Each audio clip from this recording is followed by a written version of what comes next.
aimed at ensuring that people have a foundational understanding of machine learning's role in public health research. We hope that you'll be poised to explore the vast possibilities that machine learning offers in the realm of public health. As you might have heard, we're recording these sessions, so I think we already got consent from you when you were registering for the session. If you're uncomfortable with having your cameras on because we're recording, feel free to go off camera also.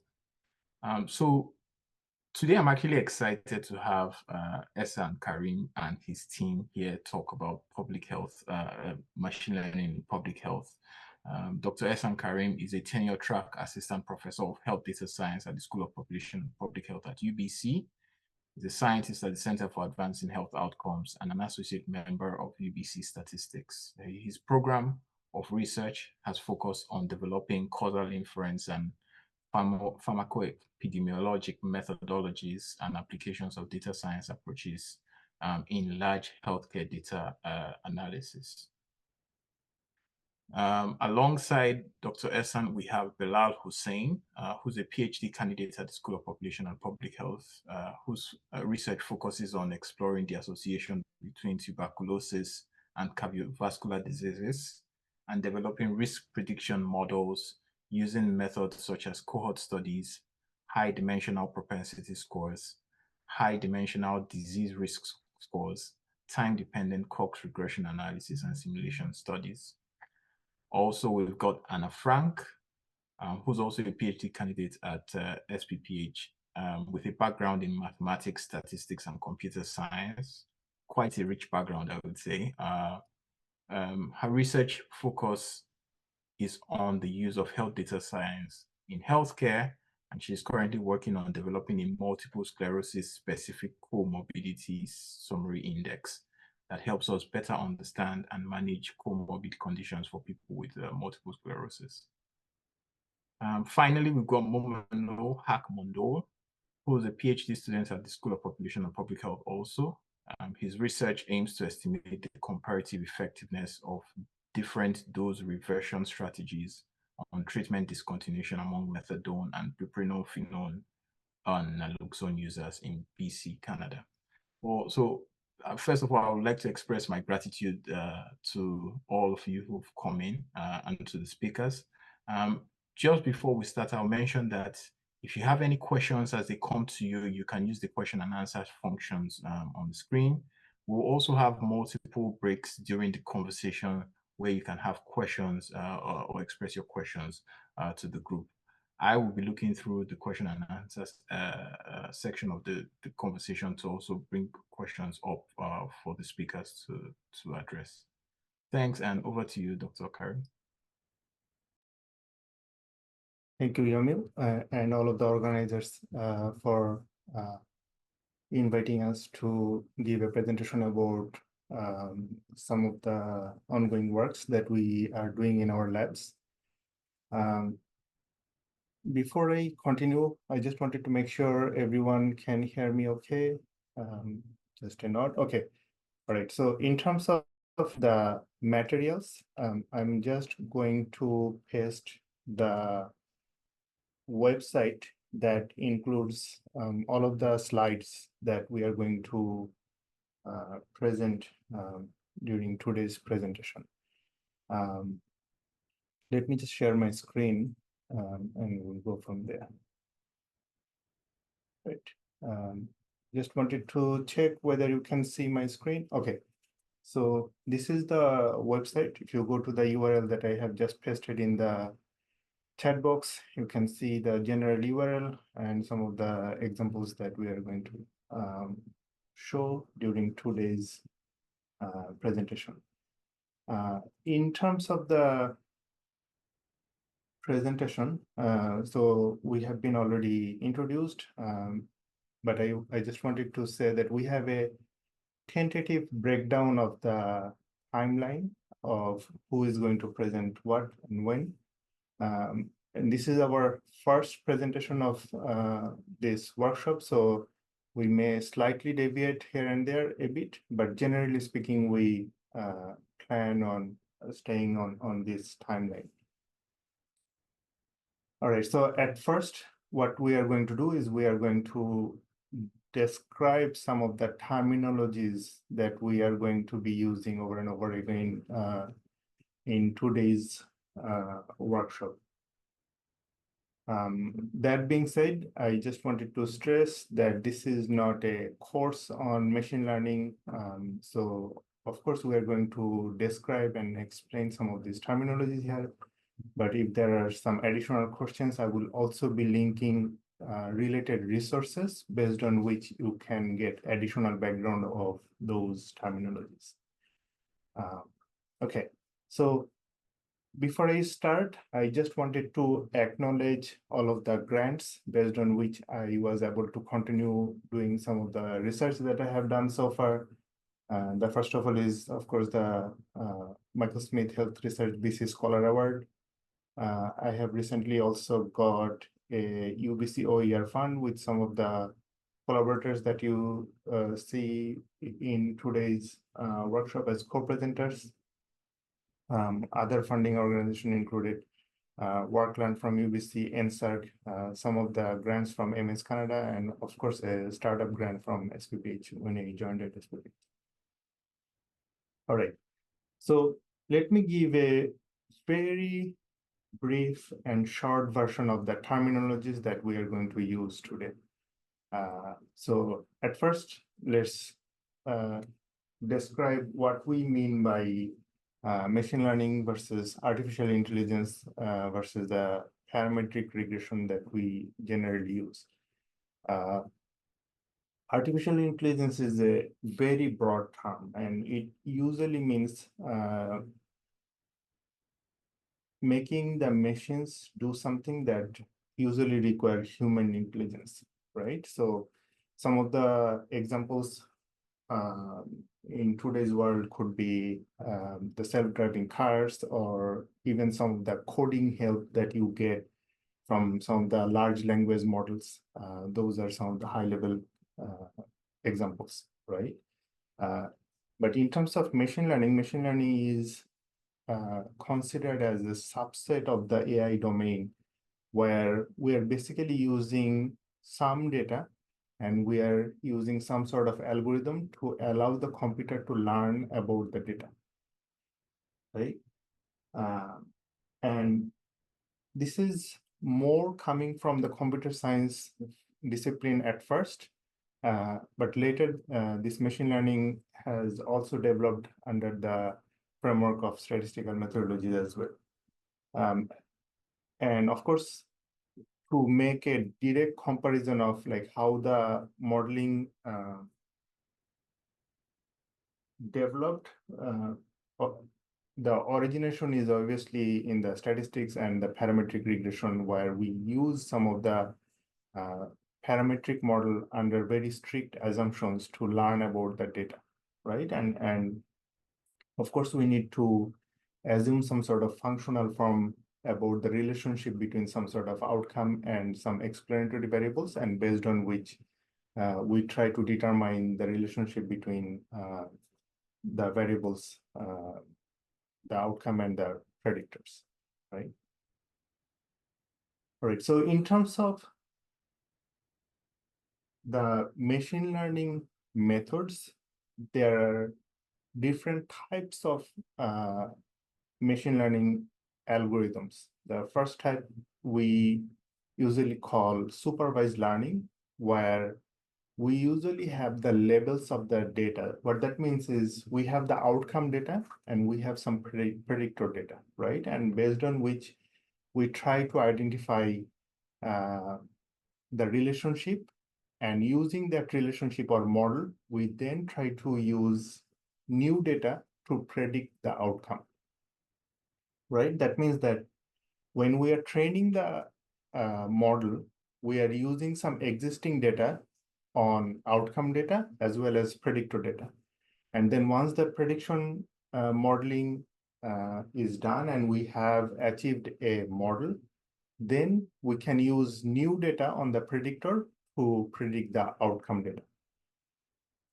All right, and this type of modeling can be done for binary outcome, continuous outcome, servable outcome, And in today's example, especially in the first two presentations, some of the examples you will be seeing will be for the survival outcomes, right? And later when Momenul and I are talking, we will be then talking about some of the binary outcomes as well.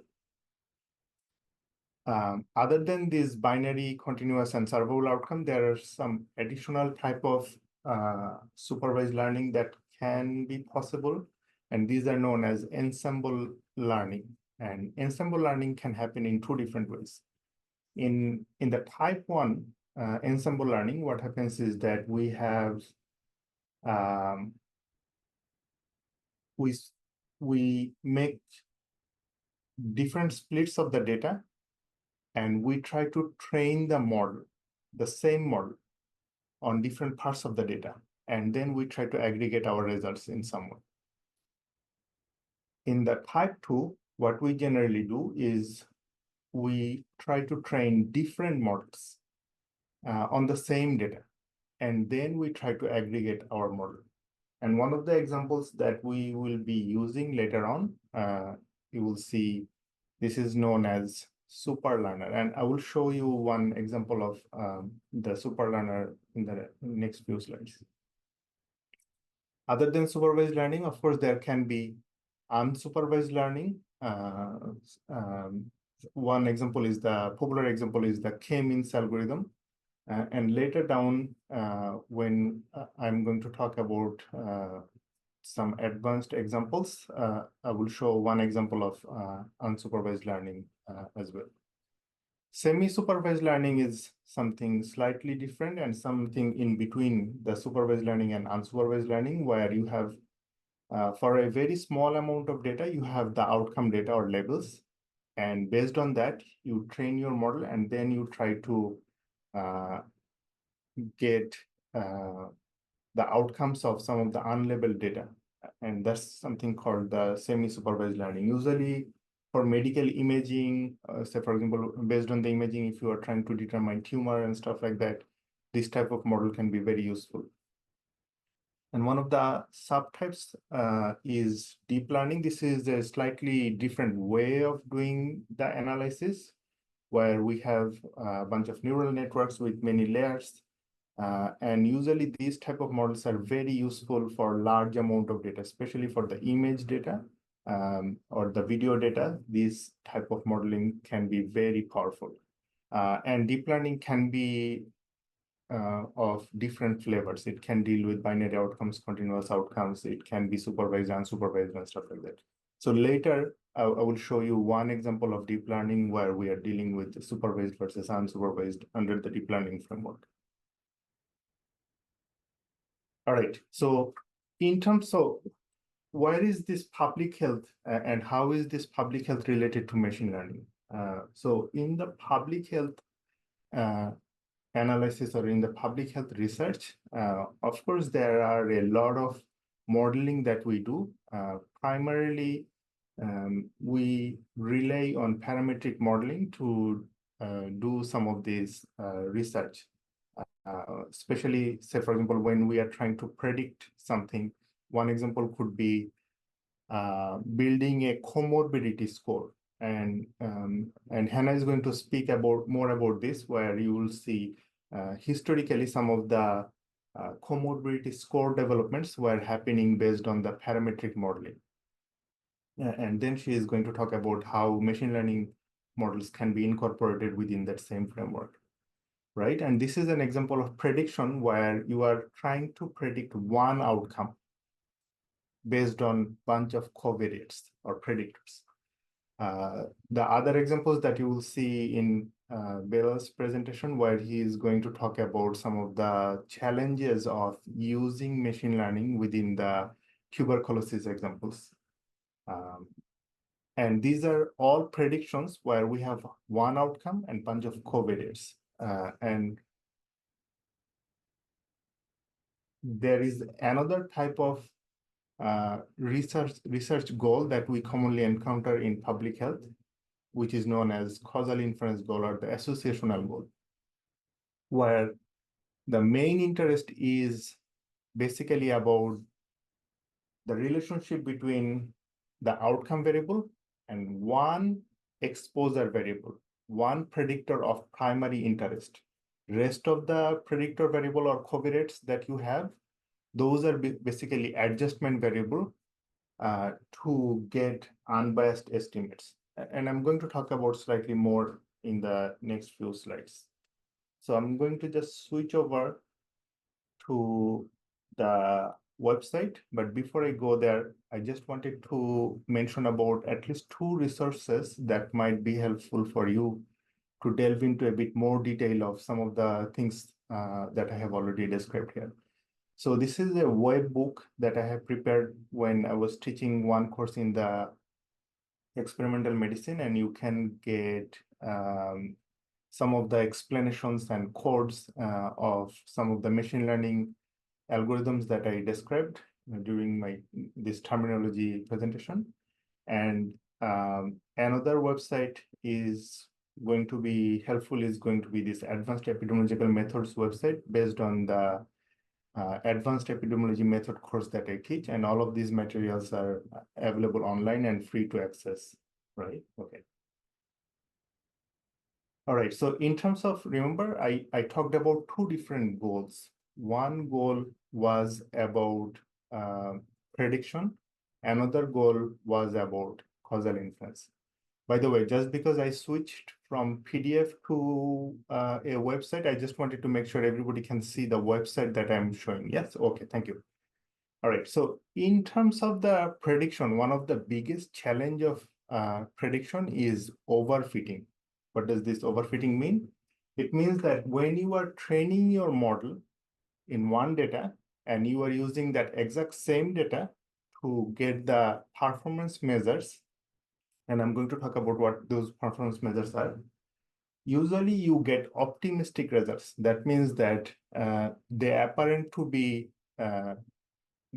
so what happens is that the performance measures that you are using, they give better results when you are using the same data to train and check the accuracy or the performance of your model, right? And what are these performance measures? So there are two different types of performance measures. One is the discriminative, another is the calibration. And these two types of performance measures help you understand the extent of overfitting. The first type of performance measure that we generally use is the C statistic. And let me just make it a bit bigger so that you can see it better. And this is the C statistic, or you can say this is also the area under the curve. This is a measure of discrimination, and another is the calibration slope. And discrimination measures are usually between 0.5 to 0.5 to 1. The larger the numbers means the better the discriminative power. The calibration slope is slightly different, where you just want to get 1 to make sure that there is no overfitting. If this is less than 1 or more than 1, it can mean underfitting and overfitting. So what are the things that we can do in terms of addressing this overfitting? One of the most popular approaches is the sample splitting, where you split the data and then you train the data and you assess the data or estimate the C statistic or calibration slope in other part of the data or the other folds. This is known as sample splitting. Alternatively, you can do cross validation, which is a generalized version of sample splitting, where you can make multiple folds, and based on all of these folds, you train the data in some folds and you evaluate the data in other folds, and then you aggregate the results. Some of the terms that you will frequently hear in today's presentation is the shrinkage, which generally means some method that helps you do variable selection by choosing which of the variables are most important versus not. Hyperparameter is something that means that when you are deciding on machine learning methods, other than the coefficients, sometimes we need to determine other parameters, and some of these parameters are known as hyperparameters. variable importance is something that you will be hearing in the first presentation, where it helps you determine which predictors are helpful or how helpful they are in predicting the outcome. All right, and as I told during the slides, like this is the example of ensemble learning of type 2, where you can see you are training multiple models based on the same type of data, and then you try to aggregate the results. And this is commonly known as the superlearner model. All right, so the last two ideas that I want to talk about is the multicollinearity and multiple imputation. Multicollinearity is a issue of the data, and this is something that will probably be there in almost all types of data, where if the variables are very correlated, sometimes they can create some problem. If they are perfectly correlated, your model will not even run. So you have to choose between which variables you need to keep in your model. So this is something known as multicollinearity. And the last example is the multiple imputation, where if you have missing observation and you need to make sure that you can use the full extent of the data, then you need to determine how to impute the models. But the problem is when you are imputing the data, sometimes what happens is that you are imputing based on some sort of prediction. So you are imputing some fictitious data.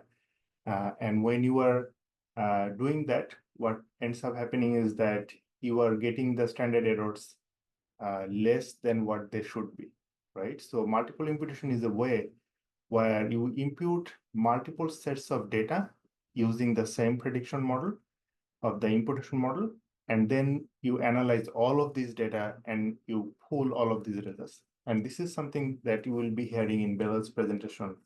All right, so I have 1 more minute to go over all of these causal inference ideas, but let me just go through these quickly, and so that we can go on with the last two parts of the presentations will be about causal inference.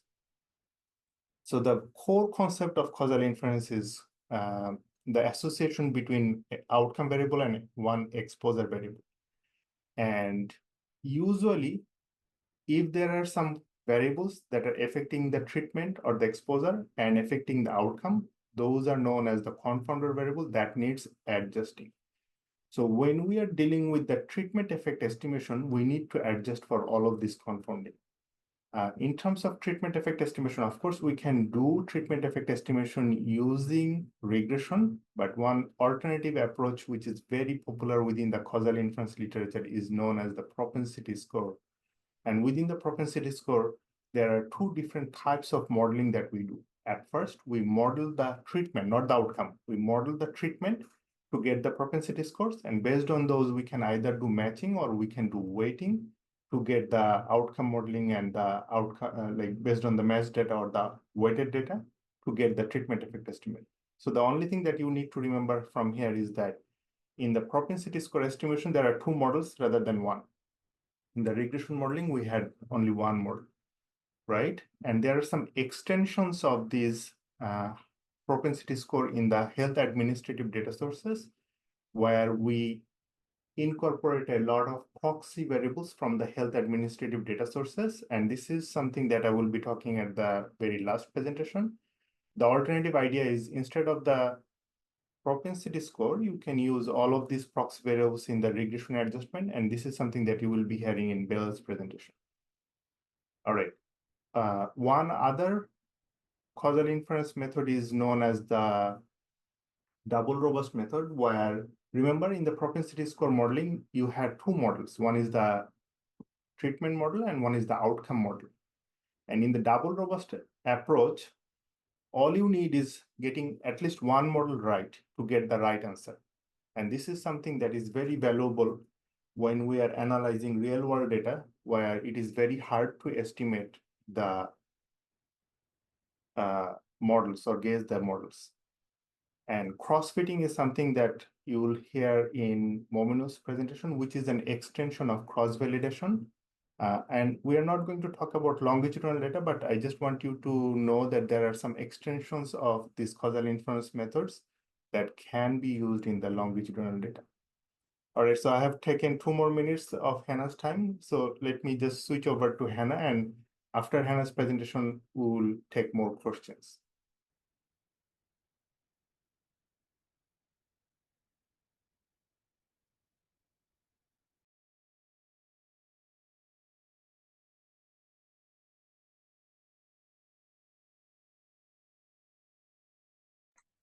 Okay, you can see my screen?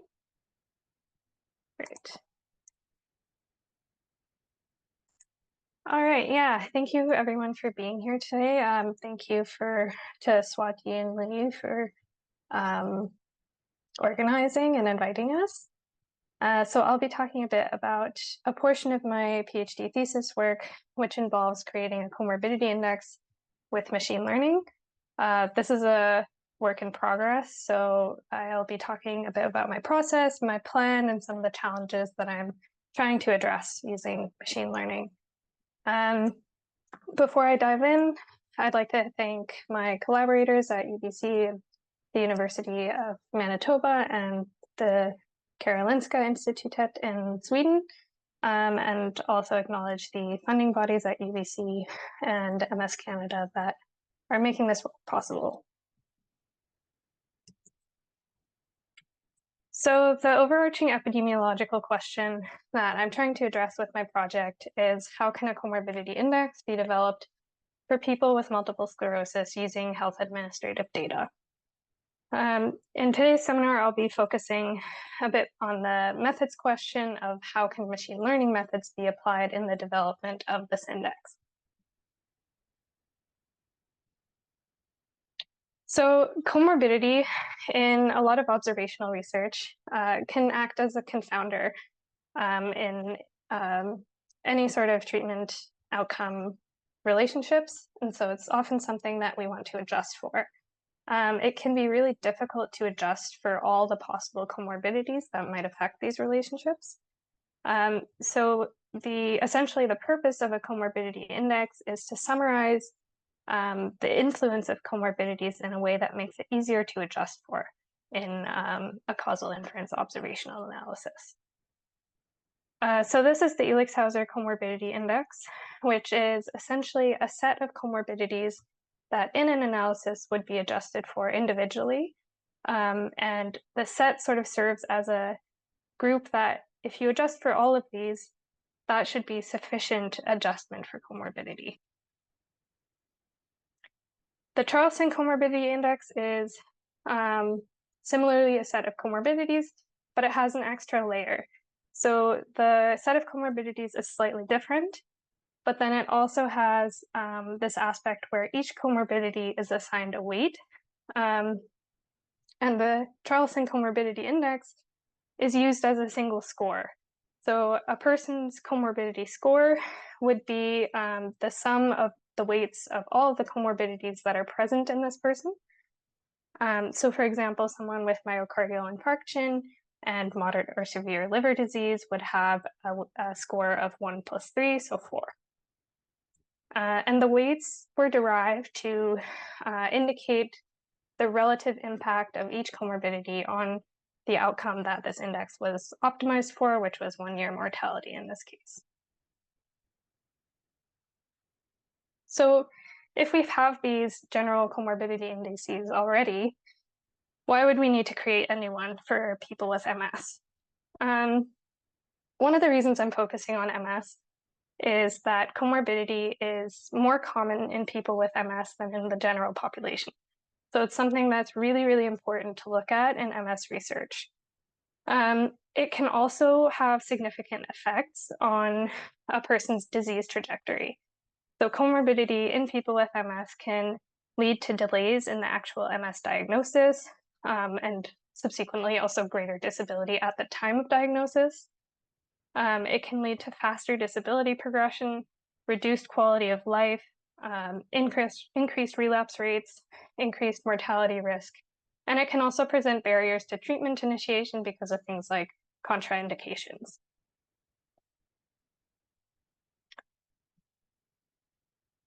But why can't we use the comorbidity indices that are already available? I'm going to go through a couple reasons why I think we can improve on these measures. And the first one is that commonly used comorbidity summary measures like the Charlson and Elixhauser were not developed for MS populations. They were developed for other populations. In this case, both Charlson and Elixhauser were developed for hospitalized populations. Now, the MS population is generally treated in an outpatient setting. So it's very possible that they have quite different characteristics than people who would be treated in hospital. Also, these indices were never actually validated in the MS population, so we don't actually know how well they perform in these populations where they are currently often used.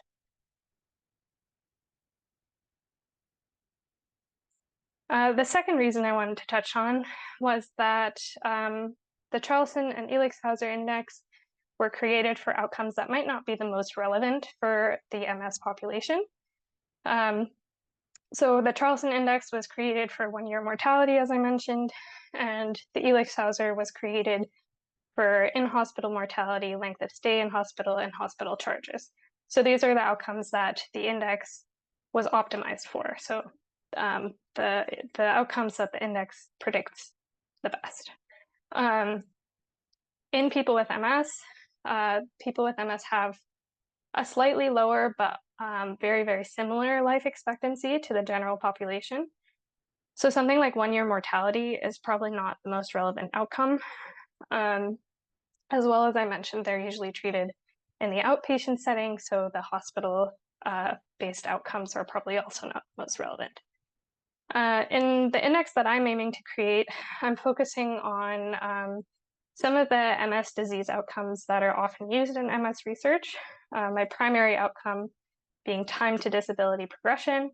So disability progression is one of the key aspects that is studied in MS as an indicator of the disease course, and I'll also be looking at time to treatment initiation and time to death.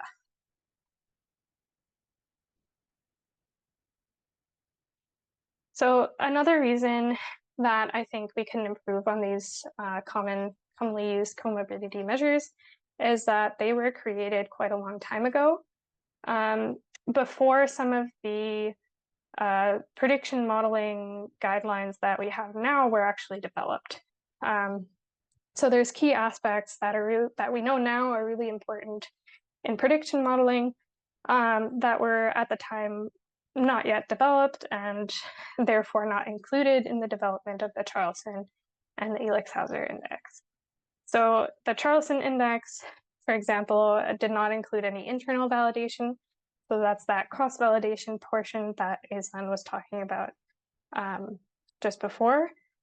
And it was also developed as an additive score using risk ratios. So I won't go too much into what that means statistically, but essentially it has been shown that using risk ratios for an additive score is inaccurate. And then the Elixhauser index missed the external validation portion, which is when you apply your model to a data set that was not used for development, so a completely external data set, and you see if it performs as well in that data set or well enough that you would be comfortable applying this model to other settings. So that was not done in the Elixhauser index, and that's something we want to do with ours.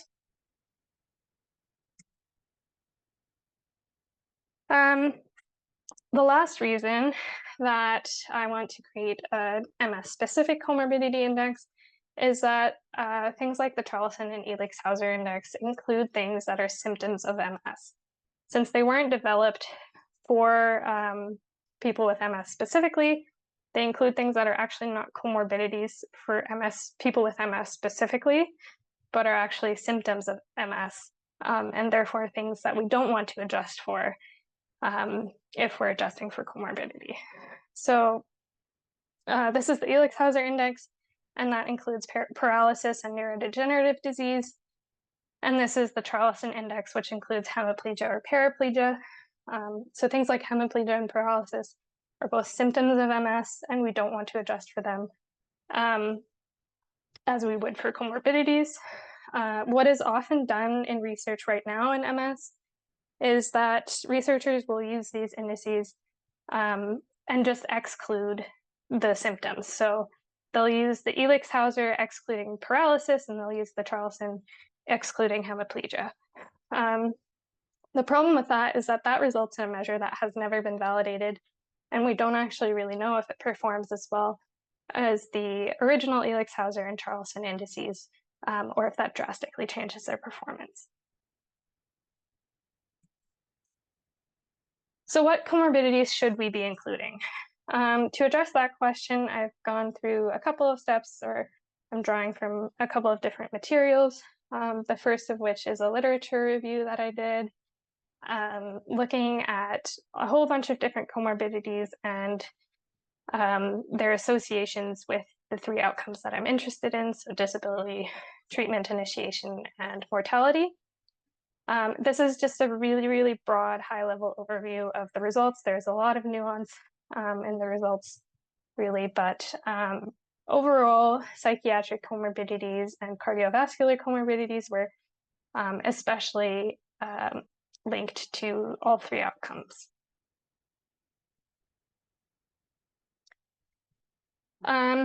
Something else I'm drawing from is a study that was done interviewing people with lived experience, so people with MS, as well as clinicians who are treating people with MS. And one of the questions that was asked was kind of which comorbidities seem to be affecting things the most, or have the biggest impact in their lives or their treatment strategies. And some of the ones that came up were depression, osteoarthritis, and restless leg syndrome. Another question that was asked was what aspects of life these comorbidities are impacting. And some of the things that came up were MS progression, social interactions, mental health, and quality of life. Another thing that was asked about in this study was how these things could potentially be addressed, what's missing in healthcare or the care of MS patients that would be helpful in addressing how comorbidities affect them. And some of the things that were mentioned that are needed are integrated care models, enhanced access to specialized care, and improved patient education. So some of these comorbidities, and I'll also be drawing from to inform which comorbidities I want to include in my models. Another thing that I did was look at bivariate relationships in my data set between comorbidities and the three outcomes. And from these, I ran a Cox model with all of the comorbidities that were statistically significantly associated with these outcomes in my data set in the bivariate analyses, and sort of used that as a score. And looked at the predictive performance of that compared with a number of variations of the Elix-Hauser and the Charlson index applied to the same data set, as well as two count measures, the number of physician visits and the number of diagnoses. Now, Ehsan briefly touched on the C statistic. So a higher C statistic is more desirable. So the measure that I created with all of the comorbidities that were found to be statistically significant in the bivariate analysis actually performed the best out of all of these measures. And the second one you see on this list is actually a modified Elix-Hauser index with conditions that were prevalent in an MS cohort in a 2010 paper. So they also looked at conditions in their data set that seemed to be more prevalent and just used those. So those slightly more tailored approaches both performed better, with my approach specific to my data set performing the best. However, you'll notice that the C statistic that I'm getting here is still within the moderate discriminative power range. So it's not actually good enough. I think we can still do better in terms of discriminative power. And I think machine learning models can help us get there. So one of the aspects I want to address with machine learning is that health administrative data is extremely rich. So there are thousands of ICD-9 and 10 diagnosis codes that exist in this data set, so tons and tons of different conditions that I could include. And many of these conditions are likely pretty correlated, so related if they have similar causes, or if they just co-occur a lot. So things like hypertension and diabetes are often correlated. Depression and anxiety are very, very correlated. You can see that in the graph I've included here as well. And things like rheumatic conditions that come with a lot of pain can also be very correlated with depression. So this leads to multicollinearity in the data, which can influence the reliability or precision of our models. And one of the things that can help is if we can try to get rid of some of the variables that are unnecessary since they're collinear with other variables we've included. And a way to do that is using machine learning methods that can perform variable selection. And they do this based on each variable's predictive power. So one of the methods that is able to do this and that I will be using is the least absolute shrinkage and selection operator, LASSO, which through regularization, which limits the magnitude of the coefficients, brings some coefficients down to 0, essentially saying, let's exclude those, they're not necessary, they're not helping.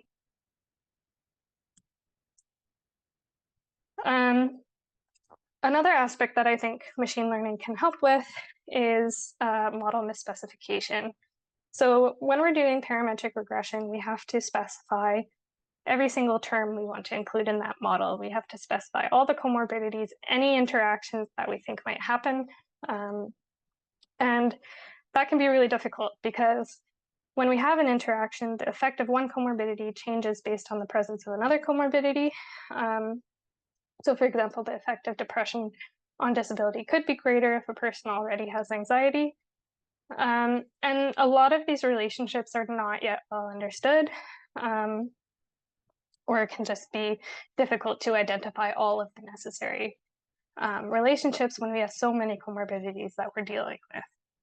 So machine learning methods can help identify and model these relationships because they don't need us to tell them exactly what interaction terms we want to include. They can actually automatically detect these interaction terms and higher order terms. So that reduces the risk of model misspecification. One of the methods that can do that is random survival forests. So that has that feature where it automatically detects interactions, and it can also perform the variable selection based on some of the variable importance measures that I discussed in the previous slide with LASSO. Okay, that's all great, but how can we create a score from one of these machine learning models? The first option would be to just rely on machine learning to perform some variable selection so that we can create a set of comorbidities that would act similarly to the Ilix-Hauser index.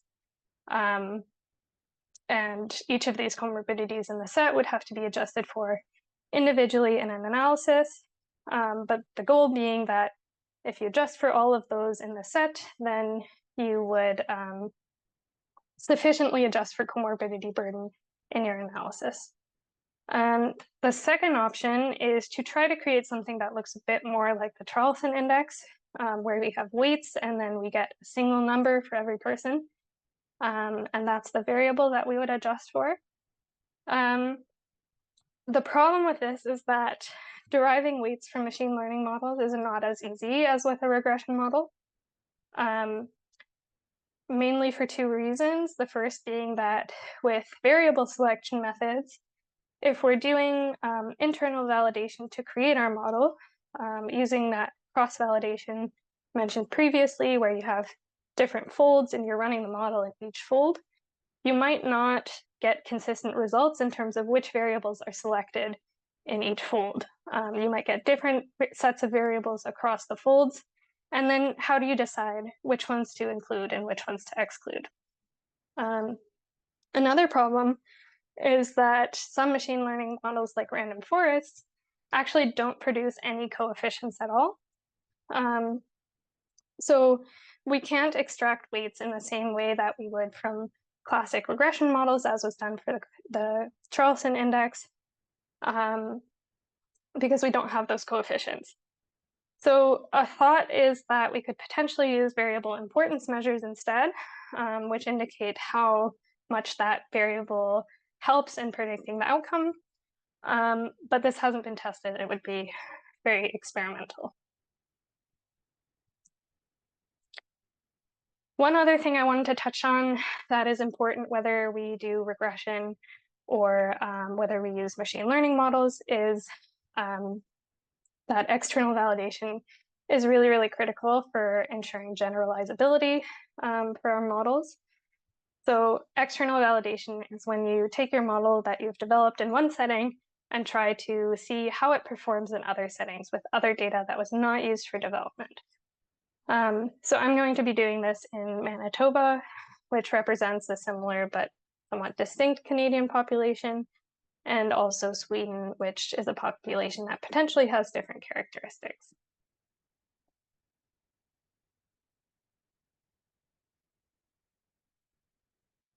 Yeah, okay, so to summarize, comorbidity indices are really important tools for observational research, but the current indices that we have available need to be updated and tailored to specific diseases or outcomes, because there are things that just don't apply in other settings. Another point is that health administrative data is really rich and it's used increasingly often for observational research. So that's why I think creating a comorbidity index with health administrative data is going to be really applicable in future research. Machine learning methods can be useful because they can perform better than regression models in certain cases where there's multicollinearity and we want to perform variable selection, or if there are complex covariate relationships and we want to have a little bit of help with the model misspecification. One of the main challenges with using machine learning models for this task is that they don't always produce outputs that are comparable to the outputs that we would expect to get from parametric regression models, which can make extracting weights really difficult. If we do want to create something that's more like the Charlson index. And then finally, internal and external validation steps are really critical for ensuring that we avoid overfitting in our model development, and also ensuring that we maximize the model's generalizability to other settings. That's all. I guess I'll take questions.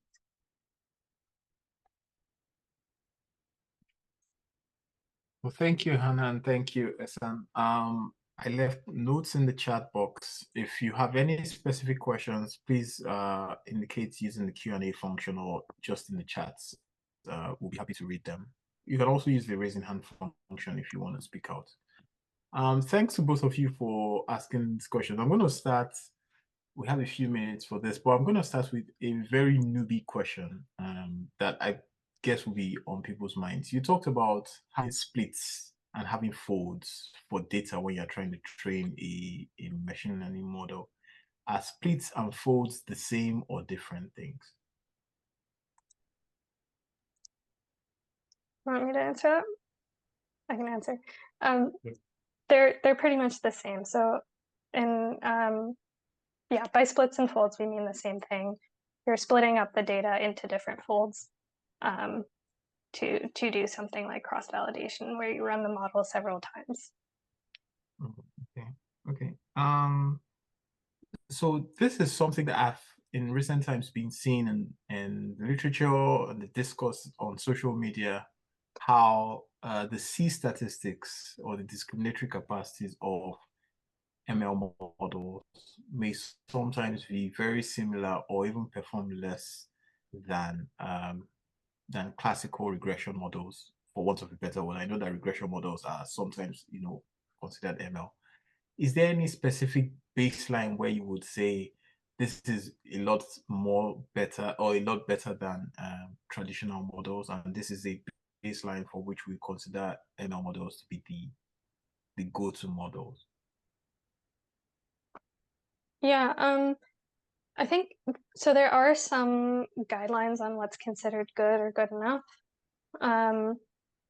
I do think that in a case like this, where something is applied so widely in observational research analyses, I personally think that even a small increase in the predictive power is going to be very useful. But that being said, there are some guidelines that indicate what is considered pretty good. I think Belal has a slide on that later on, but so we might get a little bit more into that. Okay. But yeah, there are some guidelines out there for that. Right. Yes, I mean, in terms of the discrimination or C statistic that we are talking about, of course, like if the C statistic is close to 0.5, that's basically a coin toss. That like there is no point of like using that model anymore. But say, for example, in Hannah's example, if you are using some of the comorbidity indices that are commonly being used and the discriminative power is between 0.5 and 0.6, like that's better than nothing, but still that's not very good, right? And once you try to tailor the approach, you get slightly better, like it's around 0.6 or something like that. That's obviously an improvement.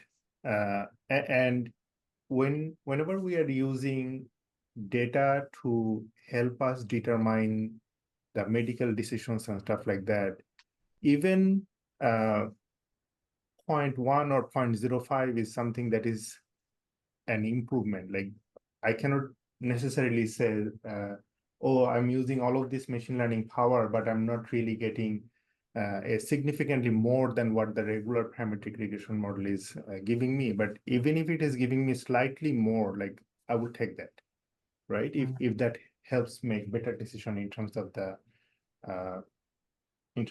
treatment decisions and whatnot.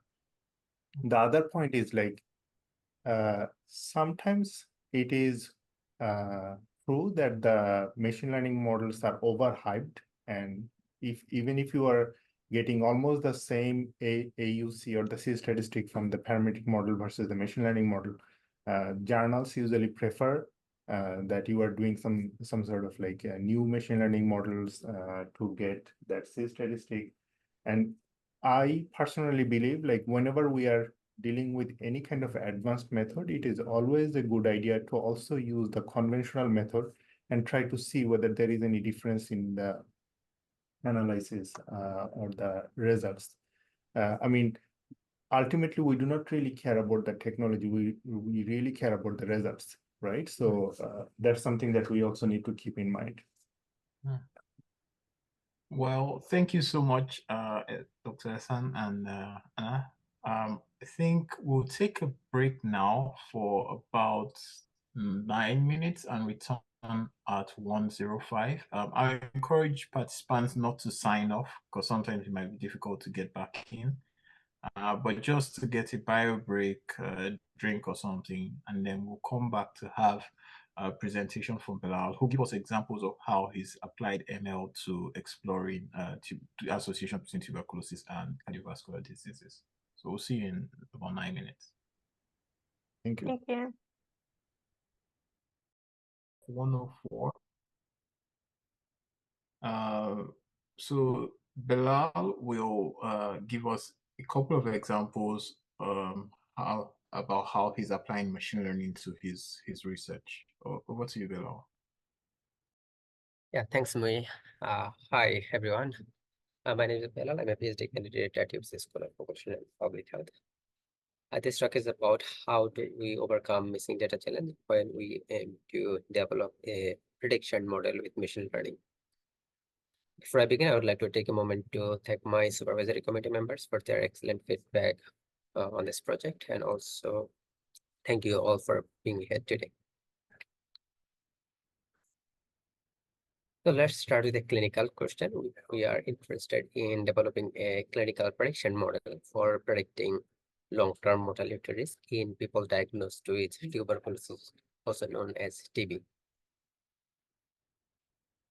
We have access to 35 years of health administrative data of foreign-born Canadians diagnosed with TB in BC between 1985 and 2019. The size of the analytic data set is roughly 2,900, and among its participants, 523 died over the follow-ups. So from the literature and based on expert opinion, we have listed 44 parameters to develop our prediction model, 36 main effects that include socio-demographic variables such as age, sex, TB-related variables such as TB site, some behavioral variables such as tobacco use, some medical conditions like diabetes, chronic kidney disease, and so on, and some interaction effects based on the literature and expert opinion, such as interactions between sex and cardiovascular disease. Right. So we first did a sample size calculation for a survival outcome, and based on that sample size calculation, we can incorporate about 30 parameters in our model. But in the previous slide I showed, we have listed 44 parameters, right? So if we develop our model with the conventional modeling choice with a survival outcome such as Cox proportion hazard model, so our model is likely to be overfitted and we will get optimistic predictions. Right? And to deal with this overfitting problem, so one can use lasso with cross-validation on bootstrapping. So the idea is shrink the coefficients, such as there will be a variable selection. That means pulling the coefficients of less important predictors towards 0. So we'll have a parsimonious model and we'll get better prediction. And lasso with survival outcome is also known as Cox lasso and is being used for many years now. And there's a list of recent use of Cox lasso with cross-validation and or bootstrapping to deal with overfitting in a survival context. I'm not going into details, but the idea is just again shrink the coefficients. The main idea is to deal with overfitting. So in lasso, we have only one hyperparameter, which is called lambda, and that lambda value determines how much the coefficients are shrunk towards 0. A large lambda value, such as here, I think here large lambda value means there will be less shrinkage of the coefficients. That means there will be more predictor in the model. While there's a small lambda value means more shrinkage, and there will be a simpler model, because in that case we will have only few non-zero coefficients in the model. So we can use cross-validation to select that lambda, and there are two types of lambda. The commonly used approach is minimum lambda, that gives the minimum cross-validated prediction error. And another recent approach is lambda within one standard error from the minimum, that produces more regularized and parsimonious model. And the idea is to I'm putting a sentence from a paper here. So the main point of one standard error rule is to choose the simplest model whose accuracy is comparable to the best model. So in the next slide, I'll show the basic difference between these two way of selecting the hyperparameter. So here we plotted the log lambda versus C index, also known as concordance index for a survival outcome. So 1 minus C index is the prediction error. As you can see, this minimum lambda gives a minimum prediction error, which is roughly 0.25 maybe in this case. So if we select this minimum lambda, that will select approximately 21 predictors.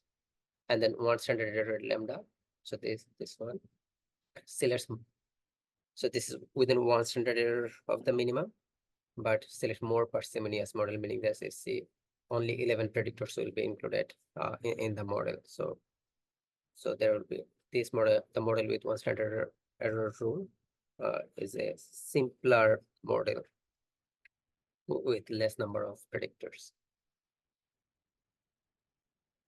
And the second problem in our our case study is missingness in some of the predictors. So we had roughly 35% missingness in the predictors, including tobacco use, wages, status, place of residence, and so on.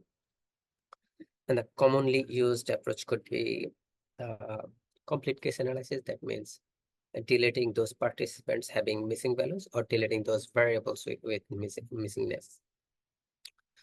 Again, I'm referring a recent review paper that missing data is poorly handled and reported in prediction modeling with machine learning.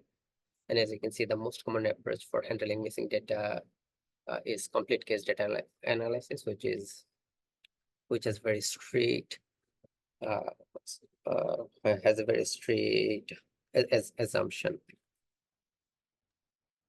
So better way is to impute those missing predictor values under missing at random assumption using multiple imputation. So the left hand side you see some literature on basic concept of the multiple imputation, and then right hand side you see use of multiple imputation in the epidemiological literature. And those are very heavily cited articles. So I'm also citing two literature here, multiple imputation in prediction as well. So the first one is published at American Journal of Epidemiology. That paper said, okay, multiple imputation was the best approach to impute the systematic missing predictors under missing at random assumption. So another one, a prediction book written by Stierbach, one of the popular books in clinical prediction modeling, that also stated that multiple imputation has become the dominant approach in medical research to deal with missing values, particularly because this method takes the uncertainty of imputing the missing value into account. Right. So how can we impute those missing values? So first question is, how many data sets we need to impute? The basic recommendation is at least m imputed data set for m percentage of missingness. Remember, we had roughly 35% missingness, so we imputed 35 imputed data sets to ensure statistical efficiency and power. And second question is how to impute the survival outcome. We have a survival outcome. The idea is to include all the predictors. So we had 44 predictors, so included all those 44 predictors. And since we are dealing with the survival outcome, we also included the all-cause mortality event and then Nelson-Allen estimator of that mortality variable. And then we had some interaction terms. So how can we impute when we have interaction terms? We followed the passive imputation for interactions. That means we just imputed the main effects and derived the interaction terms directly from the main effects so that the relation between the interaction and their corresponding main effects are preserved. Right. So to summarize, so we have missing values in predictors. So we're going to use multiple imputation under the missing at random assumption to impute those missing predictor values. And we had overfitting problem. So we are going to use Cox lasso with cross-validation to deal with that. And the question is how we can combine this multiple imputation and prediction with machine learning. So there is no established guideline how we can combine. And this today's talk is about how we can combine. So see, we have multiple imputed data set. We fit Cox lasso on each of those imputed data sets. So since Cox lasso is a variable selection method, so we'll have different set of predictors in different imputed data sets, right? So that means not all parameters are going to present to pull the estimates. So this is why the Rubin rule is incompatible to pull the estimate. And that brings our question of comparing different approaches, how we can combine this multiple imputation and prediction with machine learning. But before going into those methods, so let's talk about how we can assess the performance of these methods. The first one is time dependency statistics. So as Dr. Ehsan and Hannah touched about this discrimination measure, such as how well a method can separate who died versus who are alive. On that, and C statistics provide the overall measures of predictive accuracy. And then time dependency statistics that means the C statistics at a specific time point. That means we developed our model and evaluated the model at a specific time point. So that specific time point in our example was 10 years since TB diagnosis. That means we fitted our model and evaluated the model performance 10 years since TB diagnosis. And SC statistics 0.5 is just a point toss, that means no better than a random chance. Value less than 0.7 is poor discrimination ability, and between 0.7 and 0.8 is acceptable. Between 0.8 and 0.9 is excellent, and more than 0.9 is outstanding discrimination ability. And the second performance measure is calibration slope. So calibration means agreement between observed and predicted risk. Again, the calibration also measured at a specific time point. In our case, it's 10 years since TB diagnosis. So a calibration slope significantly less than 1 means there is overfitting. Approximately 1 means a well-calibrated model. And if it is greater than, significantly greater than 1, that means there is an underfitting of the model. Right, now let's talk about the 3 methods to combine multiple imputation and prediction with machine learning. The first method is called prediction average, where predicted probabilities are averaged to get the model performance, such as time dependency statistics or calibration slope. So remember, we have 35 imputed data sets. So on each imputed data set, we fitted Cox lasso with 5-fold cross validation. And we calculated the predicted probability, so you can say survival probabilities for each of the imputed data set. So that means we have 35 columns of predicted survival probabilities, and we take the average of these predicted survival probabilities to get a single column, right? And based on that single column of survival probabilities, we calculate the time dependency statistics in this example. And the second approach is performance average. Here, performance metrics are averaged across imputed data set. So again, we fitted Cox lasso with 5-fold cross validation on each of the 35 imputed data sets. And for each imputed data set, we have predicted probabilities, and based on predicted probabilities, we calculated the performance measures. Here's a time dependency statistics, from the second data set, time dependency statistic from the 35th data set, and so on. So we took the average of these time dependency statistics to get a single time dependency statistic. The last approach is called stacked approach, where imputed data sets are stacked into one large data set to make a big data. So in our case, the size of the data set is roughly 2,900 times 35. So we fitted the Cox lasso with 5-fold cross validation on that stacked data, and with those predicted probabilities from the stacked, we calculate the time dependency statistics. Right. So 3 methods. So here are some results in predicting mortality risk in people diagnosed with TB in our BC cohort. As you can see, the hyperparameter lambda with minimum lambda technique and 1 standard error rule, and the time dependency statistic from three of those approaches: prediction average, performance average, and stacked. As you can see, the time dependency statistic is slightly higher for the stacked approach in both settings, and with narrower confidence interval, and the performance average had slightly wider confidence interval compared to other 2 methods. And this slide is on calibration slope for the same analysis. As you can see, with the minimum lambda, we had approximate calibration slope of approximately 1, suggesting a well-calibrated model. And for the 1 standard error rule, all the calibration slope significantly greater than 1, meaning there is an underfitting of the model. Particularly, you see for prediction average and performance average, there is a serious underfitting of the model. So to generalize our study results beyond TB mortality prediction, we also conducted a simulation study with different scenarios, such as a different number of events per parameter, in that case, we also included the complete case data analysis. Complete case data analysis means deleting those participants having missingness in their predictors. As you can see, the complete case analysis always had lower time dependency statistics compared to other methods, but the stacked approach had slightly higher time dependency statistics in all the settings. And this slide is on calibration slope, but in logarithm scale. So, and you see for the stacked approach with minimum lambda for all three settings had a calibration slope approximately 1, or in logarithm scale approximately 0, suggesting only this method or model gave us a well-calibrated model.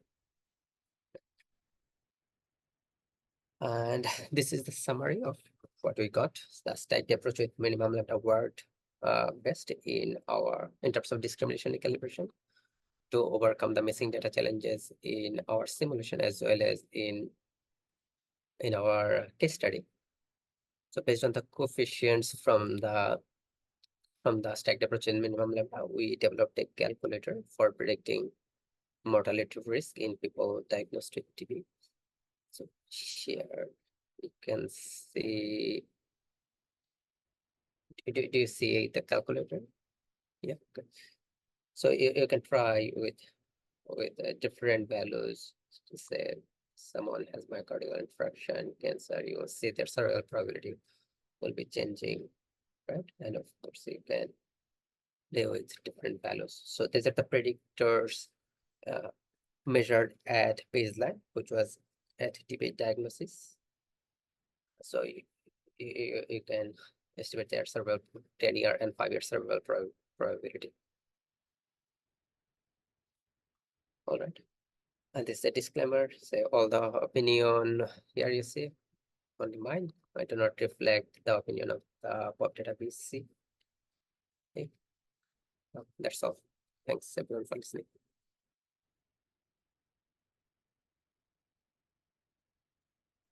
Thank you, Belal. This is exciting work.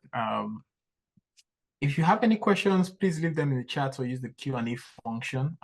We just want to take a few minutes to discuss some of the research that you've shown and the methods that you described. I think one of the things that occurred to me is that we do have a broad range of folks on the call. When you're talking about missingness, I wondered if people understood what you were describing. So first off, what's a complete case analysis and how is that different from, say, multiple imputation? And why should I be considering multiple imputation in my workflow if I'm interested in doing, say, some public health research? So, okay. So say complete case analysis is, so we have missingness in some of the predictors. So complete case means by the deleting those participants having missing values. So of course that will reduce your sample size. So there will be more issue of overfitting because complete case analysis is very we can use complete case analysis under very strict assumption, right? And that assumption could be violated, mostly violated, and multiple imputation is recommended. So if you do complete case analysis and our assumption is violated, our regression coefficient will be biased and our prediction will be wrong, right? So multiple imputation is recommended. So we will have the same sample size, but we are imputing those missing values multiple times, and we are taking into account that if we are imputing each value multiple times, right? We are taking the uncertainty into account. Okay. So you showed a nice calculator. Just wondering, have you thought about knowledge translation for that calculator, and what's that looking like? I'm asking specifically because, it's okay to know that someone's 10-year risk of mortality, for example, is 80%. The question is, what do I do with that clinically? And have you thought about that? So, okay, the first one, we only internally validate that model. It's not externally validated, right? So in that work, I mainly focused on methodological comparison rather than externally validated. So I would not recommend right now to use that calculator right now in a clinical practice, rather than I would recommend just externally validate that model and then maybe use that calculator in a clinical practice.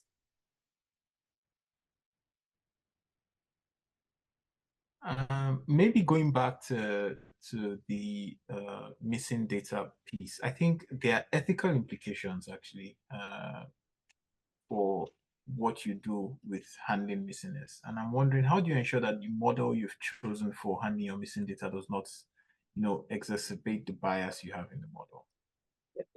Yeah, it's a good question.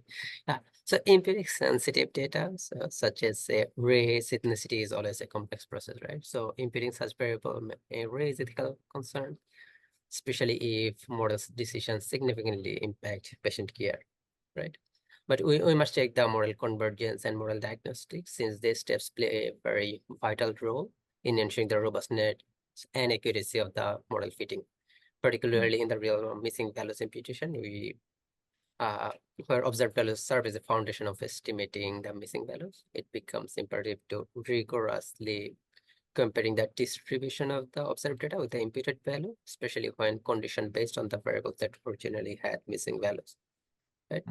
So that comparison could help us in discerning any discrepancies or biases introduced during the imputation, ensuring that the field values or imputed values align well with the inferred pattern of the observed data.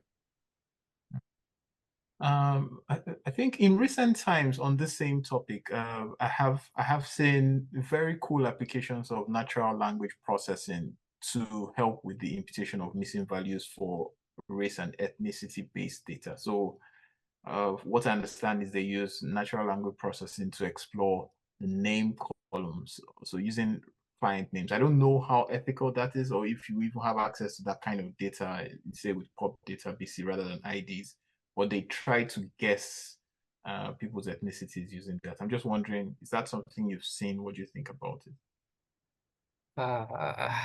Yeah, so there are some machine learning methods, that can be used to impute missing values. Mostly I say they impute a single data set. Again, so single imputation is not recommended. So here we input the missing values multiple times as multiple imputation. So in that case, we used say prediction, which method, PMM, I cannot remember the exact name. But yeah, of course, we can use some machine learning methods to impute those values. But natural language processing, you said, I don't think we have access to such richness of this data. Well, thank you. If there's any other questions, please leave them in the chat. I think my final question will be around lassos, and can you apply your approach for handling missingness beyond lasso? So our approaches could be generalizable to other variable selection methods such as ridge regression, elastic net regression. But there are many other variable selection methods, say random survival forest. But to be frank, there are not many machine learning methods when we are predicting a survival outcome. So it's a future direction, I guess, to explore the performance of this machine learning methods when you have missing data in our predictors. Well, thank you. Thank you, Belal.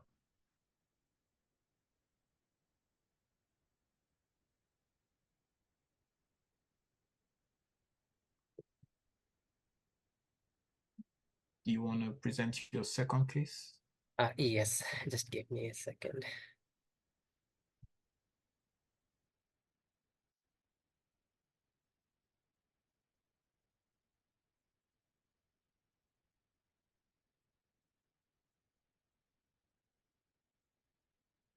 All right, so it's the same problem, prediction problem. How can we enhance risk prediction in health administrative data with machine learning? The same clinical question, predicting long-term mortality risk in people diagnosed with tuberculosis. So as mentioned, we did a literature review to identify the risk factors, and we found 44 parameters that are available in our databases. Those are called investigator-specified risk factors. But some risk factors or predictors are not available in our databases. So investigator-specified risk factors means those 44 parameters that I described in the previous presentation: socio-demographics such as sex, activity-related, behavioral, and medical conditions, and the other 8 interactions. So some important predictors such as smoking, alcohol, income, height, weight, physical activity, diet were not available in our databases. In fact, in health administrative databases in Canada generally contains no data on this predictor. So that means when we are developing our prediction model, our model would perform poorly because of this unmeasured important predictors, or these predictors are unavailable. Right?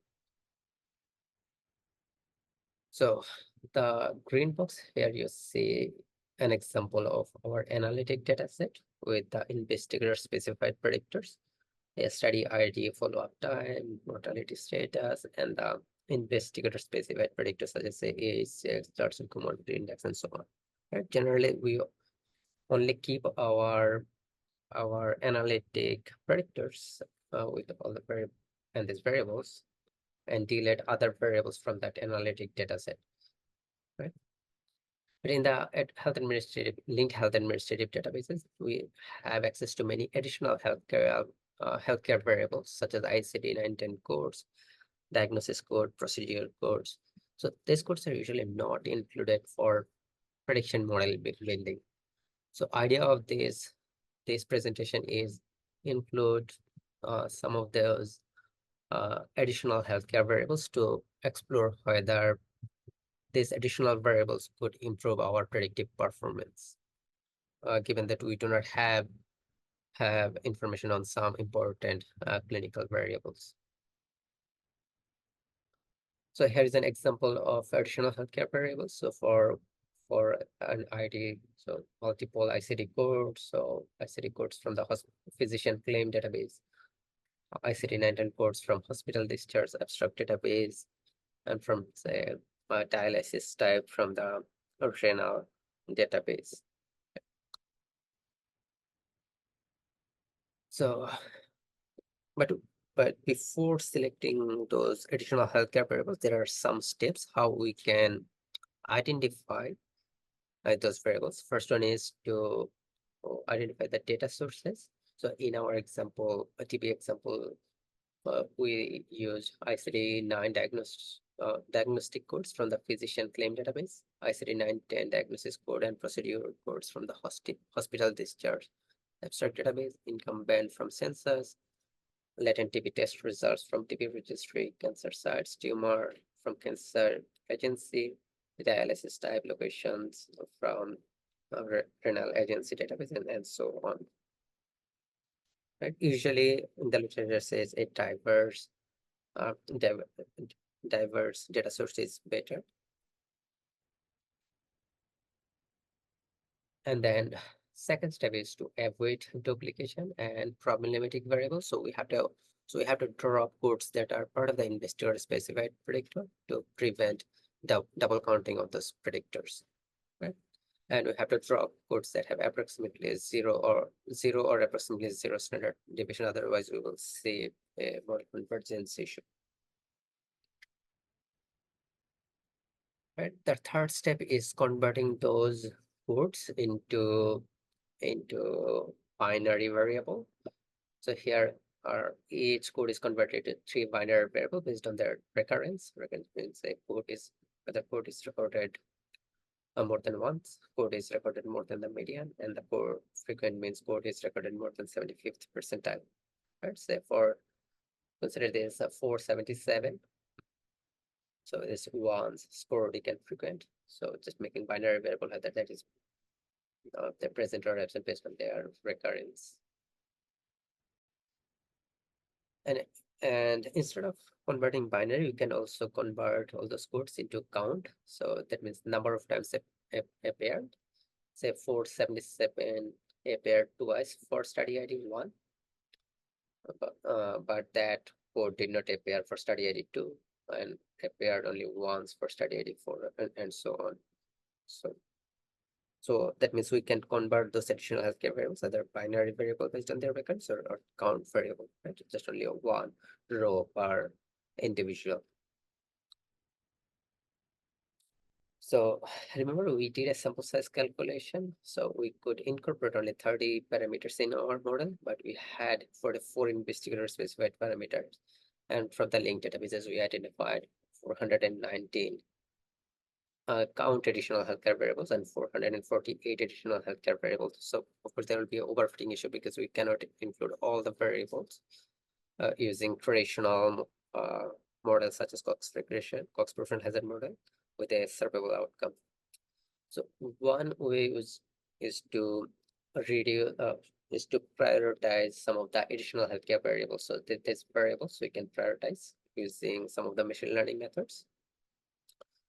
Such as Cox lasso, so we can rank these additional healthcare variables based on their absolute log hazard ratios, or we can use random serial forest, their rank based on the variables measured, and select the top 100 important additional healthcare variables. And with this top 100 important additional healthcare variables, and then investigator specified 44 investigator specified risk factors, there will be still a overfitting problem if we fit the model with Cox proportional hazard model. So we used Cox lasso with false cross validation to deal with that overfitting, and we used the minimum lambda technique. So for the model, we selected all those 44 investigator specified predictor and include all those additional healthcare variables, but we also did analysis with top 100 additional healthcare variables selected using either Cox lasso or using a random survival forest. So here are some results in predicting mortality risk in people diagnosed with TB. So here investigator specified predictors mean the model with 44 predictors. As you can see, once we add the additional healthcare variables as a counter binary, the time dependency statistics significantly improves. That means we will have better predictive ability compared to the model with only investigator specified predictors. And we did a simulation study as well to explore the comparative performance of the model. So true model means we know that true data generating mechanism, that model has a time dependency statistics of 0.97 approximately. So investigator specified risk factor means we drop one important predictor and develop the model. As you can see, once we do not have information on one important predictor and we fit the model with available predictors, the time dependency statistics now only 0.83. And once we add the additional healthcare variables, either count or binary, the time dependency statistics significantly improve compared to the investigator specified risk factor. But there is a thing that say if we fitted the model with only Cox proportional hazard model, the model performance is not that improved. But if we fit the model with Cox lasso, that in that case we see a huge improvement.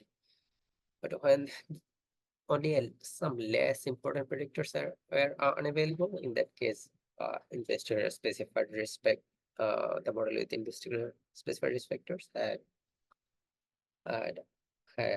say time dependency statistics of 0.95 or something. Again, and the model with investigator specified risk factors and adding additional healthcare variables had slightly higher time dependency statistic when we fitted the model with Cox lasso than Cox proportional hazard model. So the summary is, so when we model with Cox lasso and we add the additional healthcare variables identified from the linked hand database with the predictors, investigator specified predictors, we see a huge improvement in predictive performance, particularly when there's an important predictor is unavailable in our databases. Okay, there is the same disclaimer disclaimer that all the conclusions drawn in the materials are those of mine and do not reflect the Port database policies. Yeah, thanks everyone for listening. Well, thanks, Belal, and I appreciate you sharing your work with us. I also think that this is really important research for the fact that I think we are sort of drowning in more data than we can handle or make sense of. So some of these approaches give us new opportunities to gain, new insights, better predictions, better understanding of causal pathways. I think my first question will have to do with how you selected, the additional ICD codes. Do you sort of take everything that's in the data set that's additional to what you know to be part of the causal pathway and throw them into the sink? Or are you thinking about each of the additional ICD codes and thinking, is there a link between these ICD codes and the disease pathway you're interested in? So, okay, so to answer your question, so there is we are dealing with the prediction question, right? No causal inference question.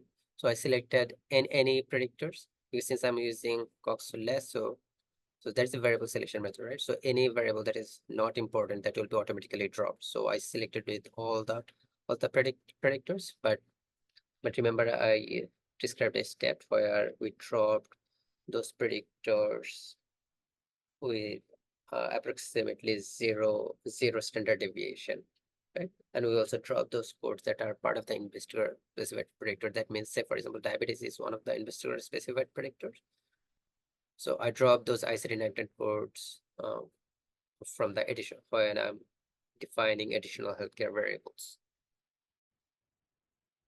I guess my next question was related to some of the methods you showed about, having important variables dropped and then looking at the performance. Are you trying to say, in other words, that some of these machine learning methods can help us address issues with unmeasured confounders within our data set?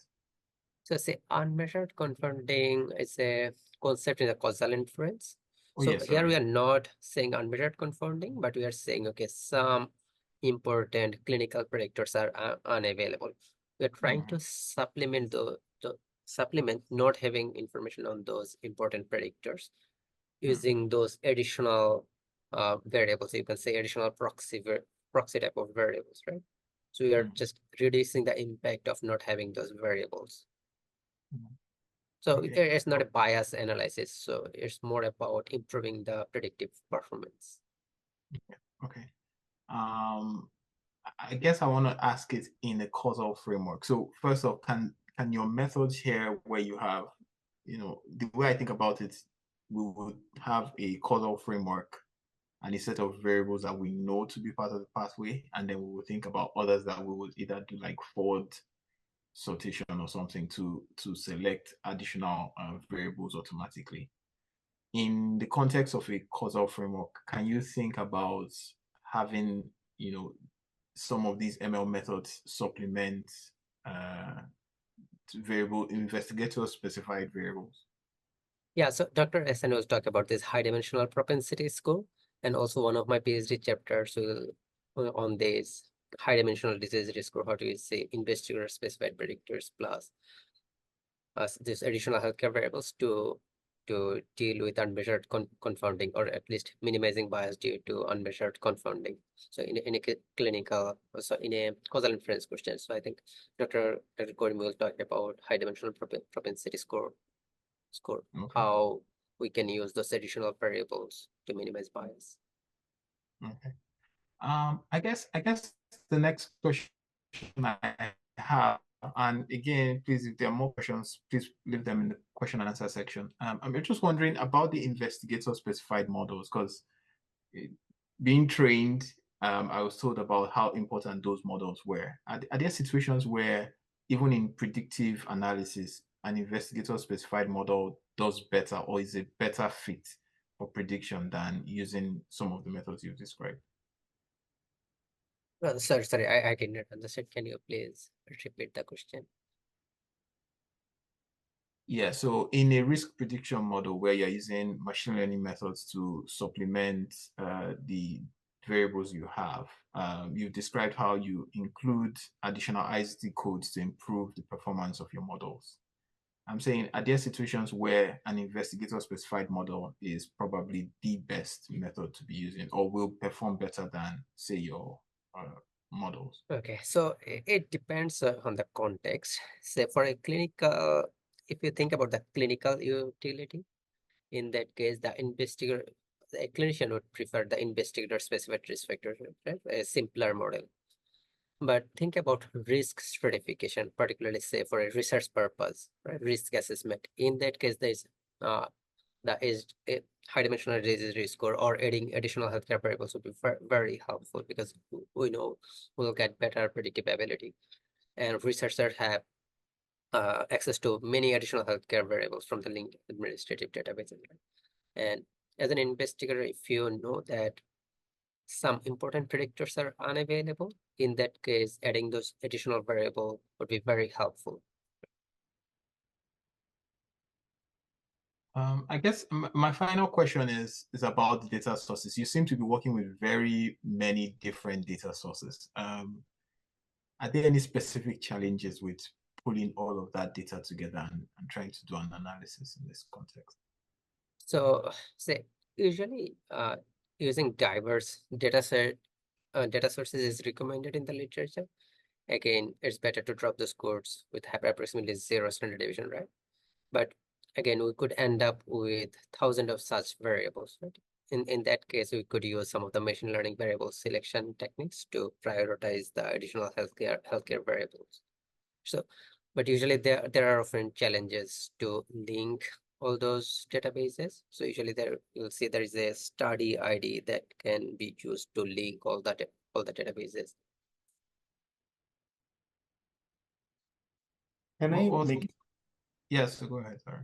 So one of the things that I think in one of Belal's slide, there were many different data sources that he combined to prepare the proxy variables or some variables that are the healthcare variables that are usually not part of the investigator-specified covariates. One of the challenges that different data sources code data differently, and sometimes it is necessary to standardize so that we are kind of like treating all of the data sources and variables in the same way, right? That's number one. And number two is in terms of like, if you go back and take a look at some of even the textbooks of the prediction modeling and stuff like that, they all try to describe that we should rely on the variables that are known to be associated, such as the investigator-specific covariates, right?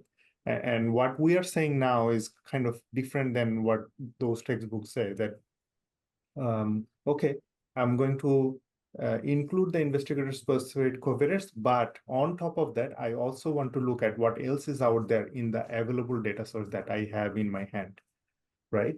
And it's just that if the investigator-specific covariates already includes all of the important predictors such that the model would not necessarily benefit much from adding some additional variables, in that case, only the investigator-specific covariates would be good enough.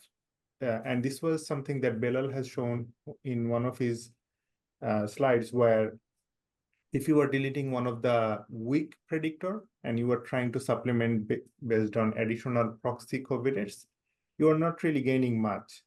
But we are in a situation where, say, for example, these health administrative data sources where something like height, weight, BMI, and all of these important variables that are usually known to be highly predictive of some of these outcomes, we already know this, that we are dealing with some variables that are not available in our data.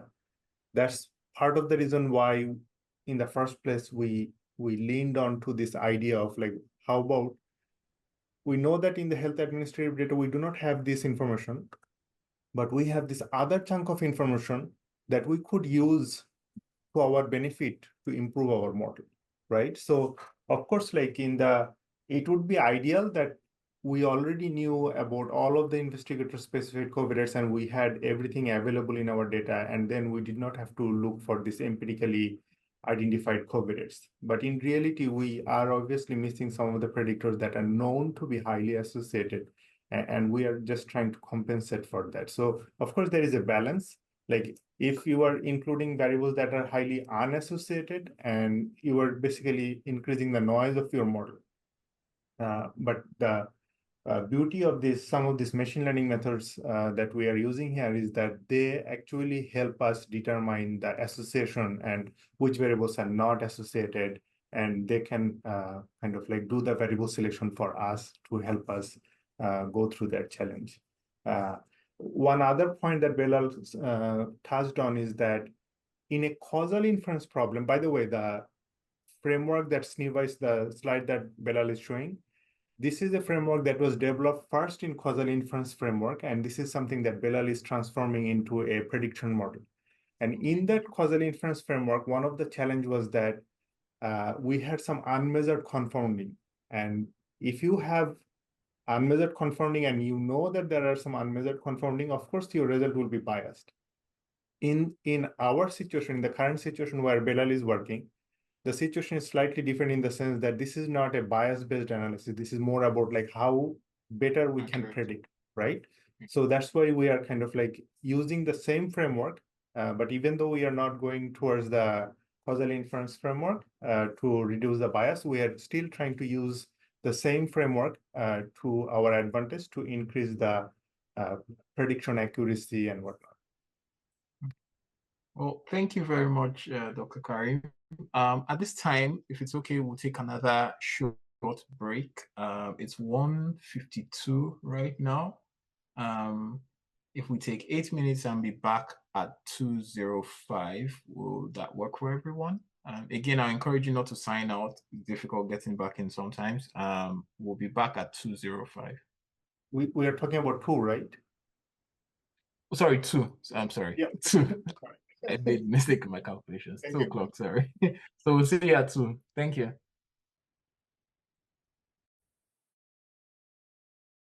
So it's 1:59 my time, nearly 2 p.m.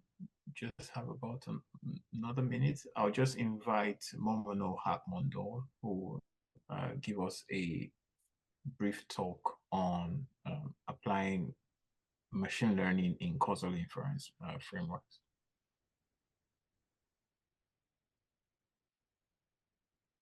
Okay. Should we start?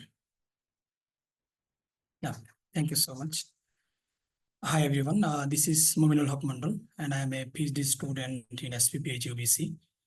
So in this presentation, I will be talking about how we can utilize machine learning tools for causal inference. So our previous presenter, they have described how machine learning tools can be described for prediction problem. But here I will show with a secondary data set how we can utilize machine learning tools for causal inference. So before going into that, let's talk about some of the background about the problem. So right heart catheterization, which is RHC, it's a treatment and it measures heart and pulmonary artery pressures in critically ill patients. And this procedure can guide treatment decisions, improve outcomes, and potentially reduce ICU mortality. So to estimate the effect of RHC on the outcome of interest is death here, which was measured within 180 days. So we will be taking the data set from a study which was conducted between 1989 to 1994.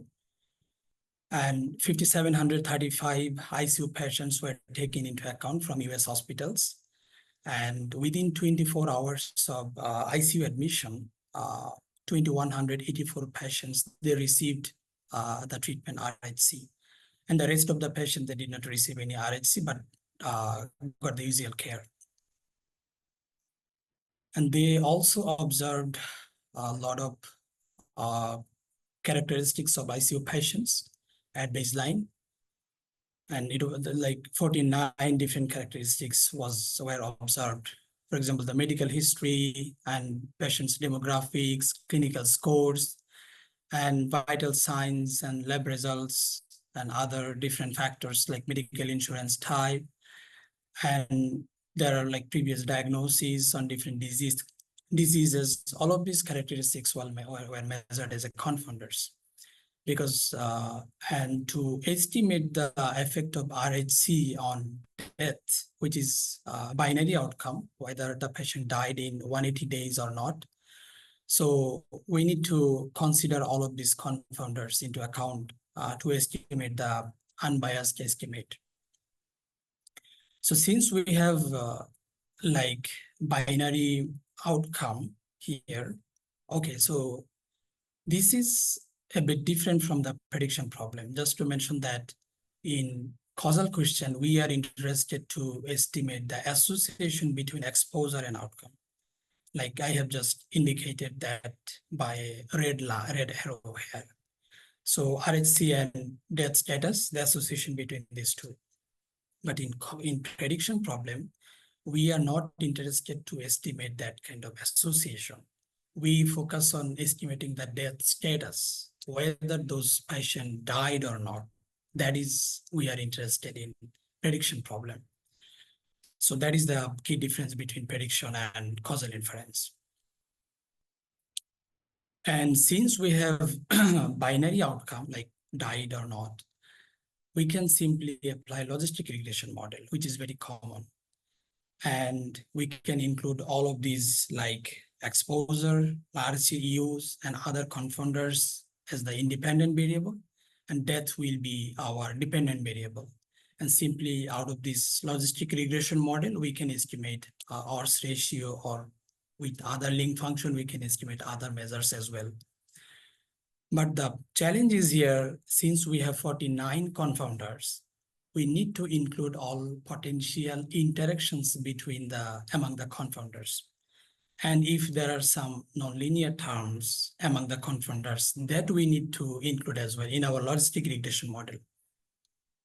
And it's really challenging when the number of confounders are large. So in that point, actually, machine learning can help us to identify potential interactions and nonlinear terms.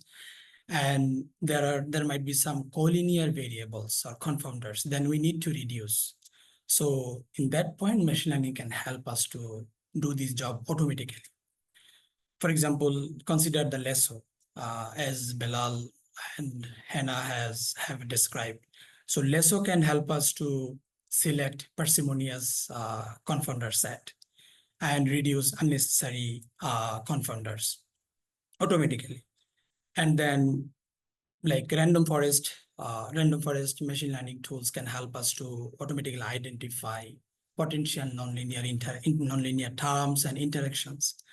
So that will improve our model to estimate the effect. And obviously, single machine learning algorithm may not be adequate because lasso has some strength and weakness, and random forest has different like way to execute. So therefore, multiple algorithms can offer a more diverse learning experience. And superlearner is there to combine several machine learning algorithms and give us better prediction. So what superlearner does is, for example, under superlearner framework, we apply several machine learning algorithms, for example, lasso, GLM, or random forest, or other machine learning algorithms. And the superlearner like combines all of these predictions in a weighted manner. And obviously, when we have several learners, so weight will not be similar for each of the learners. For example, if we have so many confounders and those confounders have collinearity among themselves, maybe lasso will get more weight. But if we have like more interactions and nonlinear terms, maybe random forest will get more weight. So that's how superlearner works in a weighted manner and give us a better prediction. So from that model, we simply estimate the logistic regression, and we get the odds ratio out of this model. And when we apply propensity score approach, we have two different model here. First, we can we model our exposure, and then we estimate the propensity score, which is probability of receiving RHCUs. So with that propensity score or probability of receiving RHC, we incorporate that probability into our outcome model, right? And out of this outcome model, we estimate the effect estimate. It could be it could be odds ratio, it could be other measures as well. So we have similar challenges here in our exposure model. Since we have modeled our exposure through other 49 confounders, so we may have collinearity among the confounders, and we may have interactions and nonlinear terms.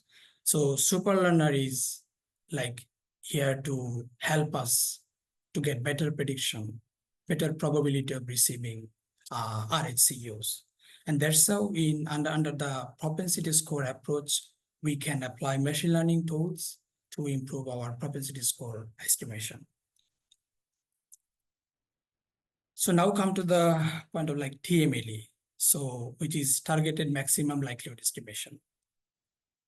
So TMLE, under TMLE framework, both exposure model and both outcome models are utilized.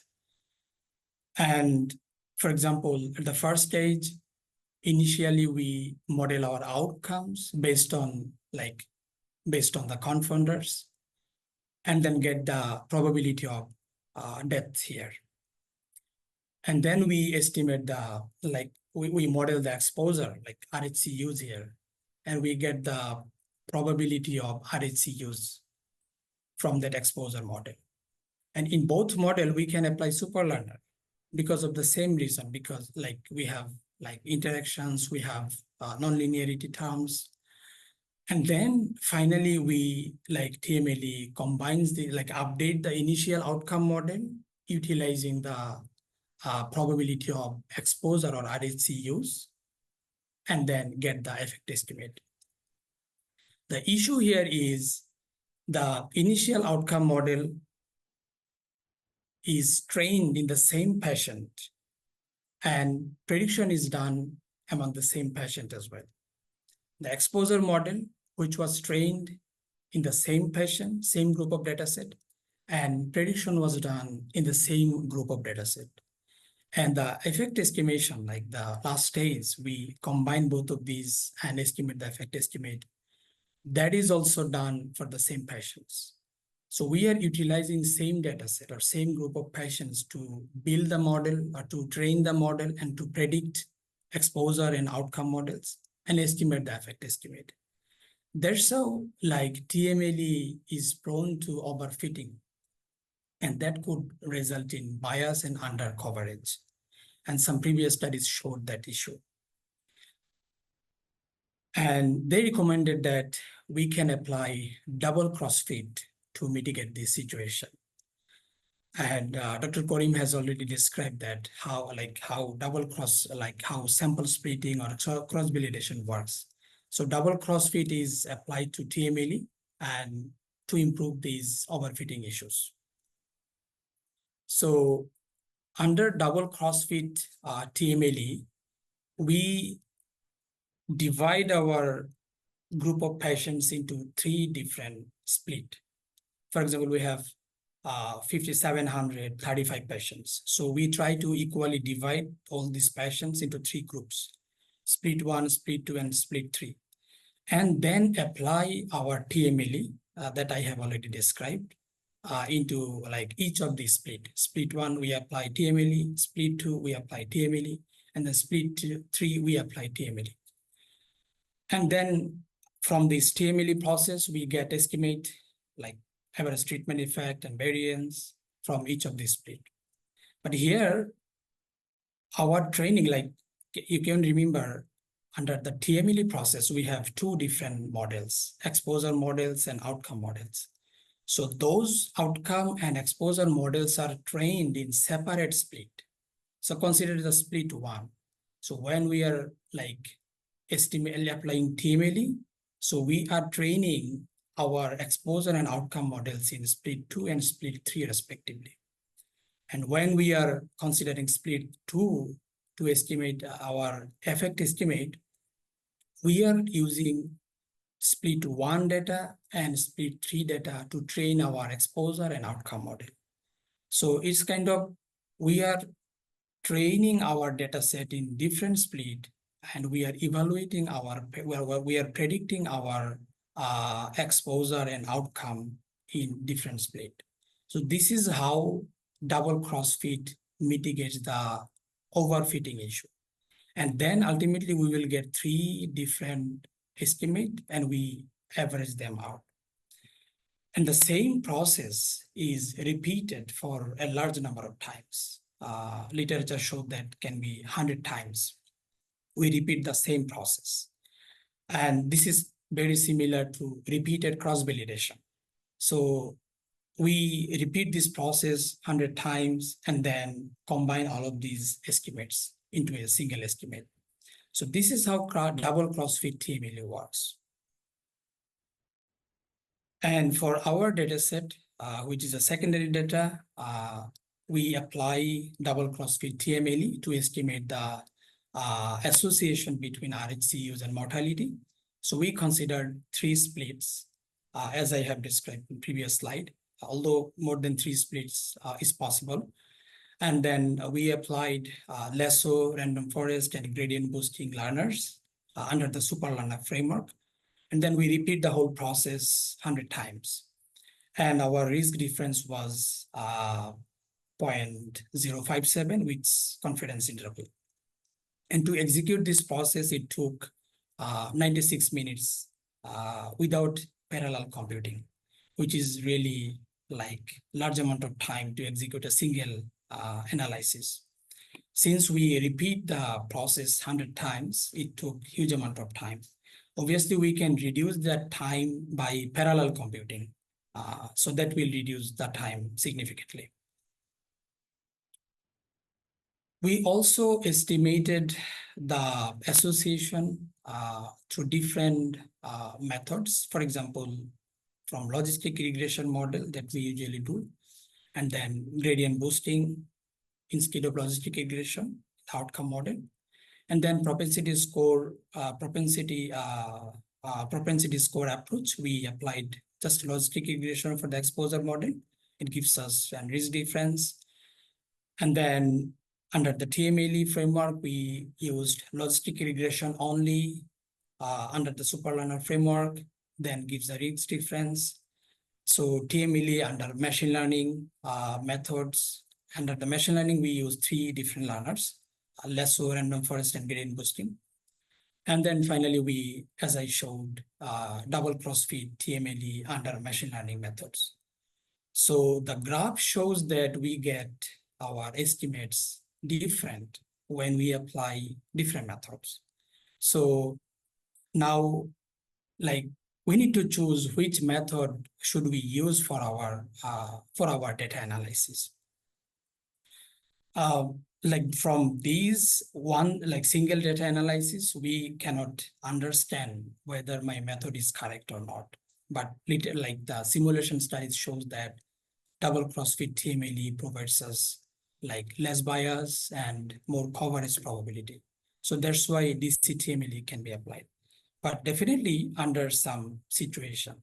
So if I can summarize, so if we have many confounders and we suspect that the confounders are collinear each other and there might be some interactions and like nonlinear terms and some higher order terms are there.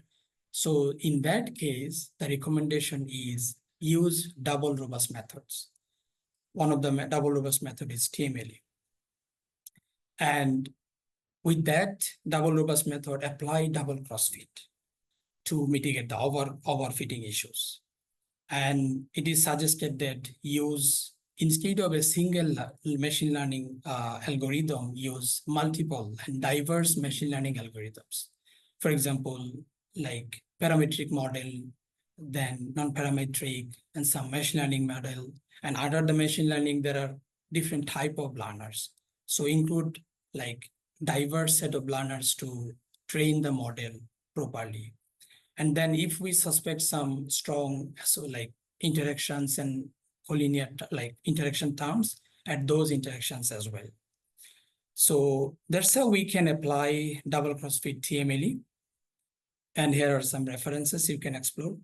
The method we have described, the reference will tell you more details into that. And here is the like R package available to apply this double crossfit TMLE as well. We can apply this method as well, like through this package. So that's all from my end. Thank you so much for hearing. Thank you very much, Romeo. This is exciting stuff. We'll keep questions for now, and just move on to Dr. Karim's description of 4 examples, and then at the end, we will come back and ask all of the questions. Is that okay?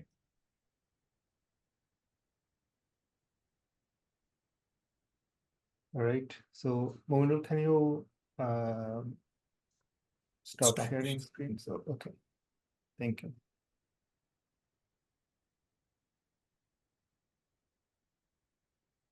All right. So, this is the last part of the presentation where we are going to talk about some of the methodological aspects of some of the research that I have done with some of my trainees. And there are 4 examples that I will be discussing in nearly 15 minutes. But let's just go through these examples to get a general understanding of what are the gaps in the literature and how I am planning on addressing some of these gaps. And the first question is more about there is a huge interest in deep learning methods, which are somewhat different than the regular or conventional machine learning methods, in the sense that these methods are very complex with large number of layers and with a demand of huge computing support needed to do some of these analyses.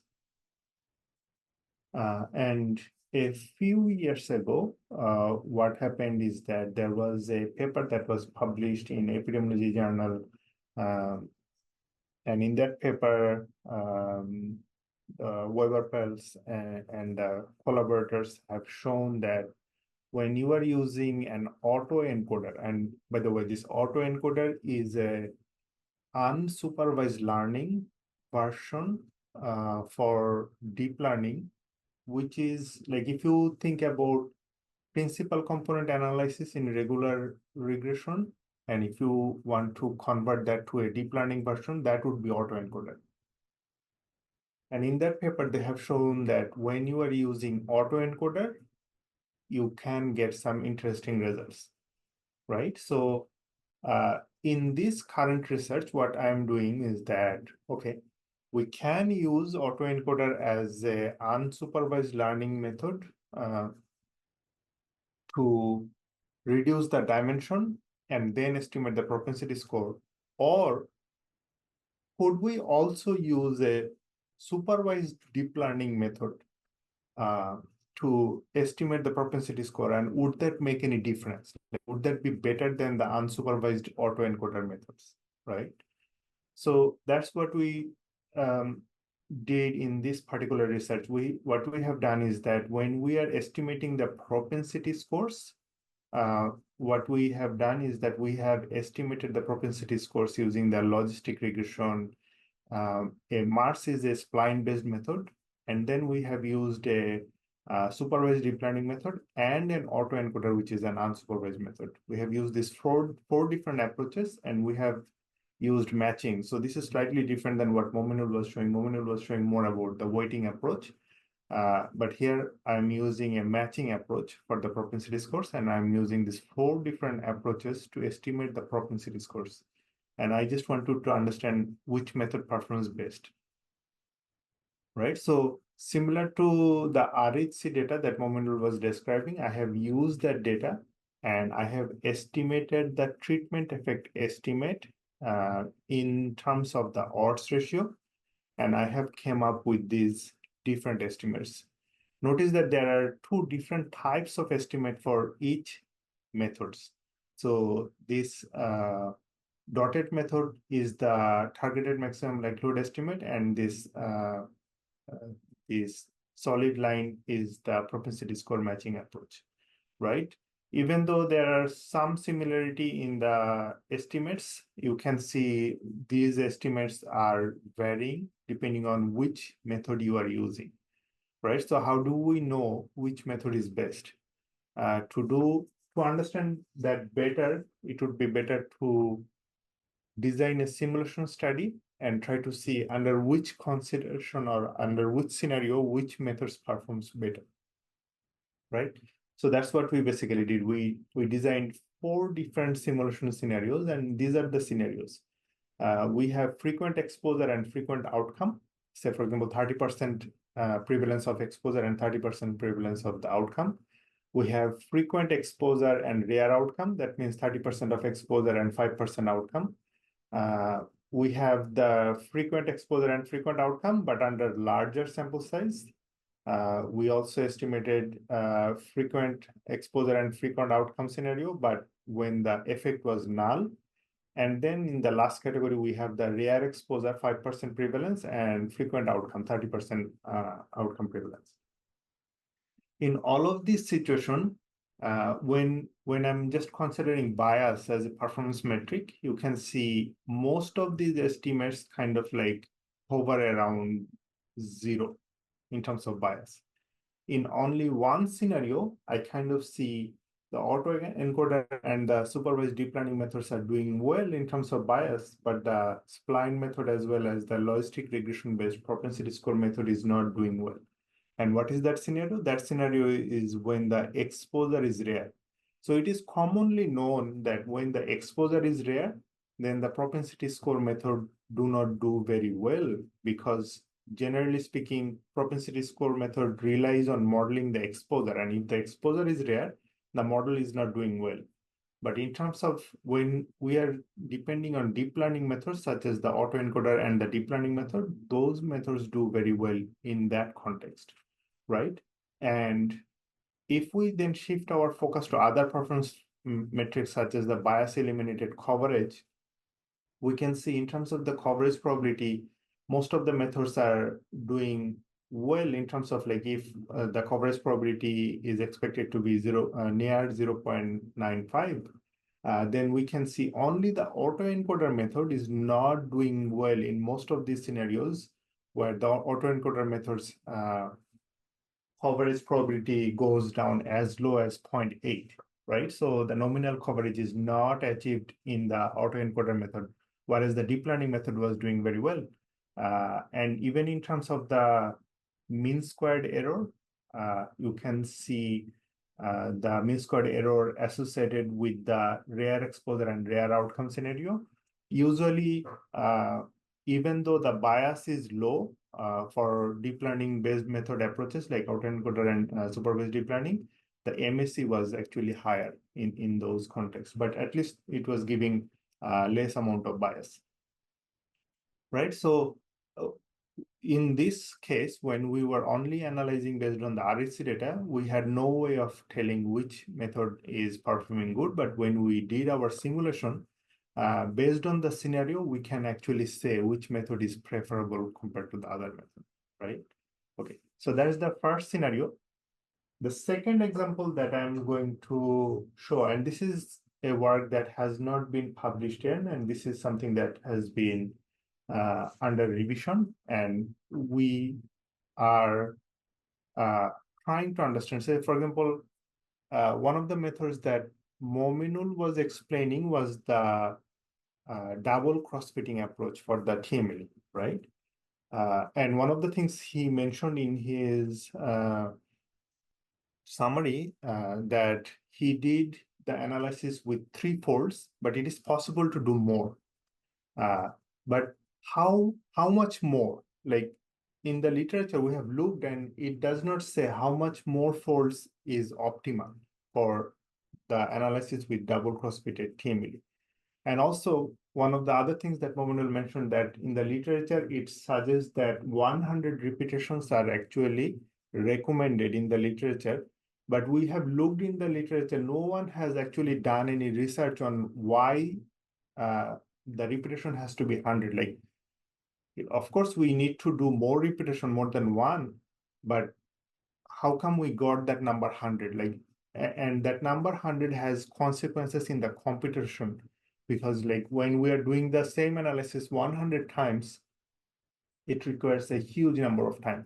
So for example, in Momenul's analysis, when he was doing the RHC analysis, it took 96 minutes to do the double cross-fitted analysis, whereas in the TML, it would probably take 3 minutes to get the results, right? So, and most of it is happening because of the number of repetition is really high, like 100, right? So we wanted to understand what is the optimal number of splits, and what is the optimal number of repetitions that we should do when we are doing this double cross-fitted TML type of approach.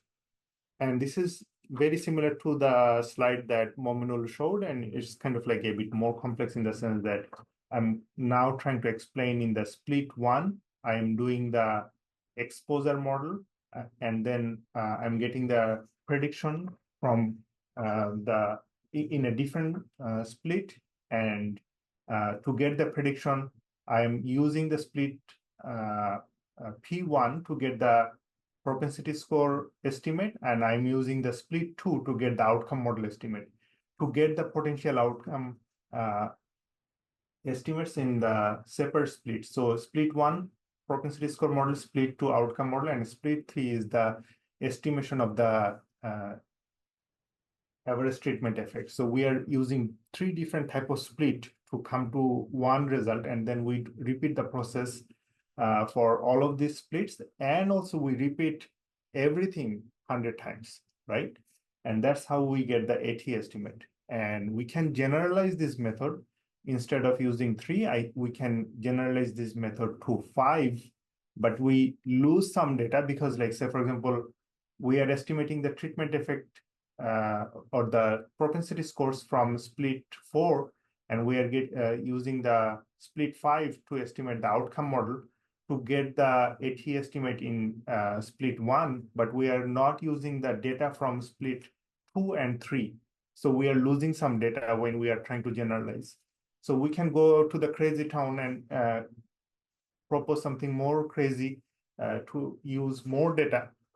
And this can become a bit more complicated. And you can see, even though this is complicated, we are using actually full data, where we are using the split 2 and 4 to get the propensity score, and we are using split 2 and 5 to get the outcome model, to get the propensity, the average treatment effect estimate in split 1. So now, out of all 5, we are using all of the 5 different splits to get the estimates, and then we average, and then we do it 100 times and whatever. But how do we know how many number of splits are useful? So for example, this is the regular TML approach in a simulation study, and this is a TML approach with 3 splits, with 5 splits, with 9 splits, right?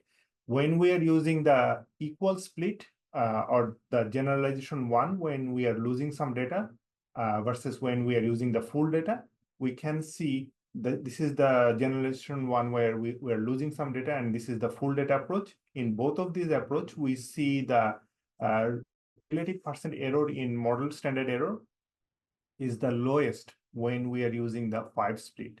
So that kind of gave us some understanding of like how many splits would be interesting. And we chose the measure relative percent error in model standard error because the bias estimates were very close to each other, generally speaking. And that's why we chose to use the relative percent error in model standard error to determine how many number of splits we need to do. Additionally, we have used all of the repetitions to see out of these 100, when did the performance change? And we can see the performance did not really change beyond 25. And even before 25, like there are some of the measures such as the bias trend, it kind of normalized around here.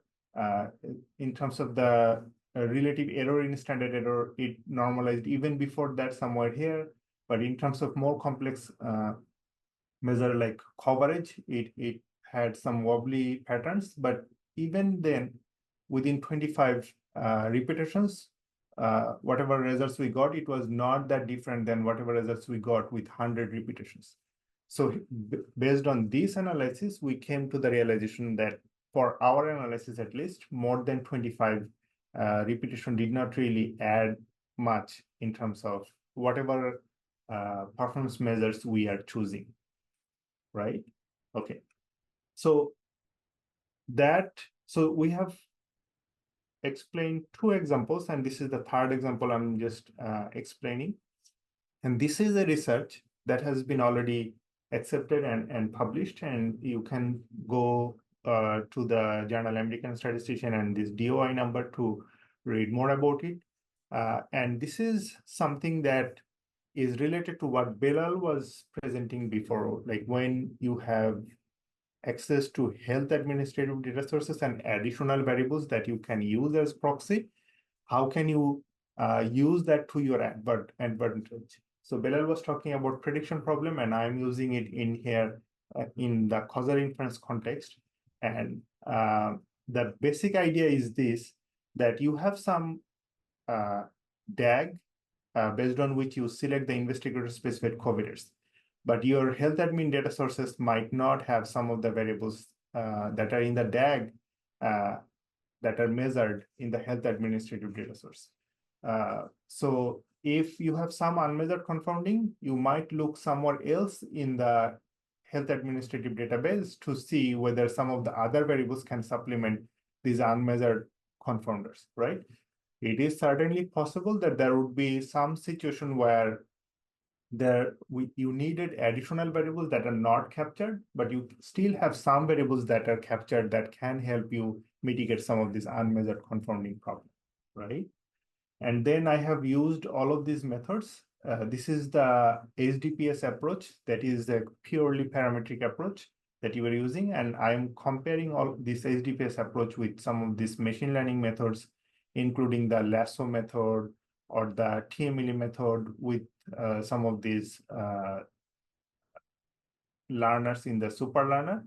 And I am comparing them with the crude and the regular propensity score approaches without any proxies. And you can see clearly the HDPS approaches and the machine learning approaches are doing very well, and they kind of look similar to each other compared to the crude or the regular propensity score analysis where you did not use the proxy information, right? So this is just one analysis, and based on this analysis, there is no way to conclude which method performs best, right? So in the next work, what we have done is that we have done a simulation study based on this data source. And one of the things, actually we have done 2 things. We have used an imperfect proxy as a measure of unmeasured confounder. Also, some of these variables that are measured, we have transformed these variables in a very complex form that included polynomials, interaction, and complex functions such as this. And then we tried to see if we use all of these variables in an untransformed fashion, can the methods do well? Some of these methods that we have discussed in this, can some of these methods do well when we are using this complex functional form to generate our data?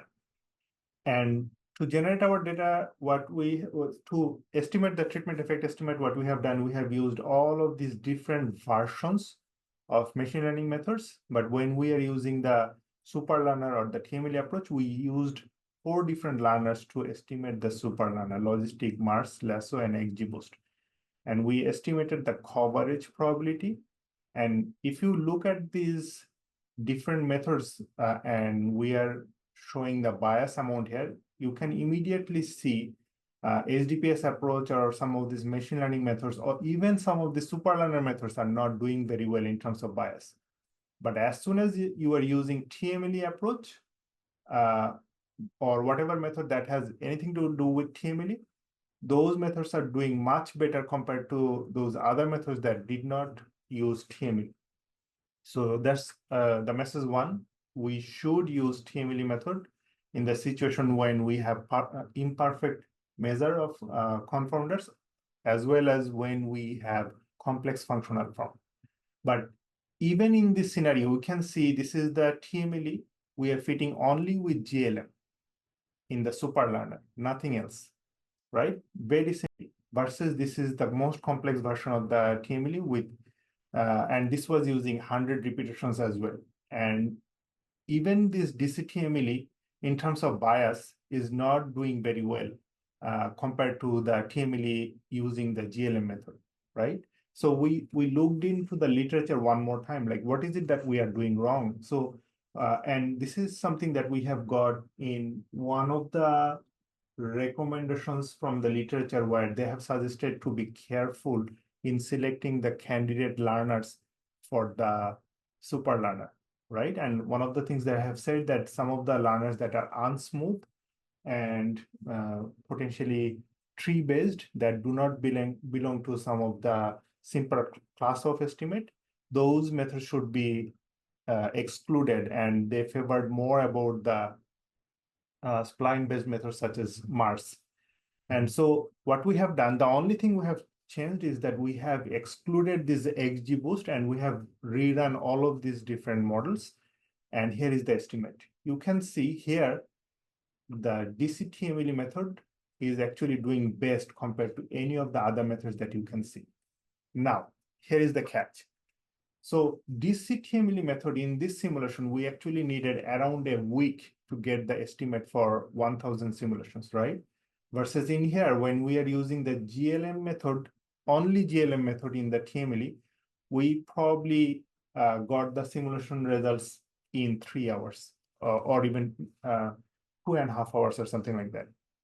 So you can see the difference, like 2.5 hours versus 1 week.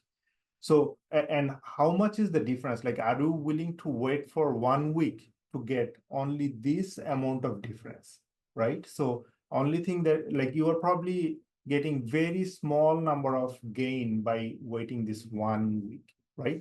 But then again, if this is something that is helping you getting better estimate for making treatment decision and whatnot, maybe even that small amount of increase in the treatment effect estimate performance is something that you want to do, but it is something I wanted to highlight in the research, that even though you can use the best method known in the literature with high computation power, sometimes the gain might not be too much, and sometimes the simpler method can actually do better.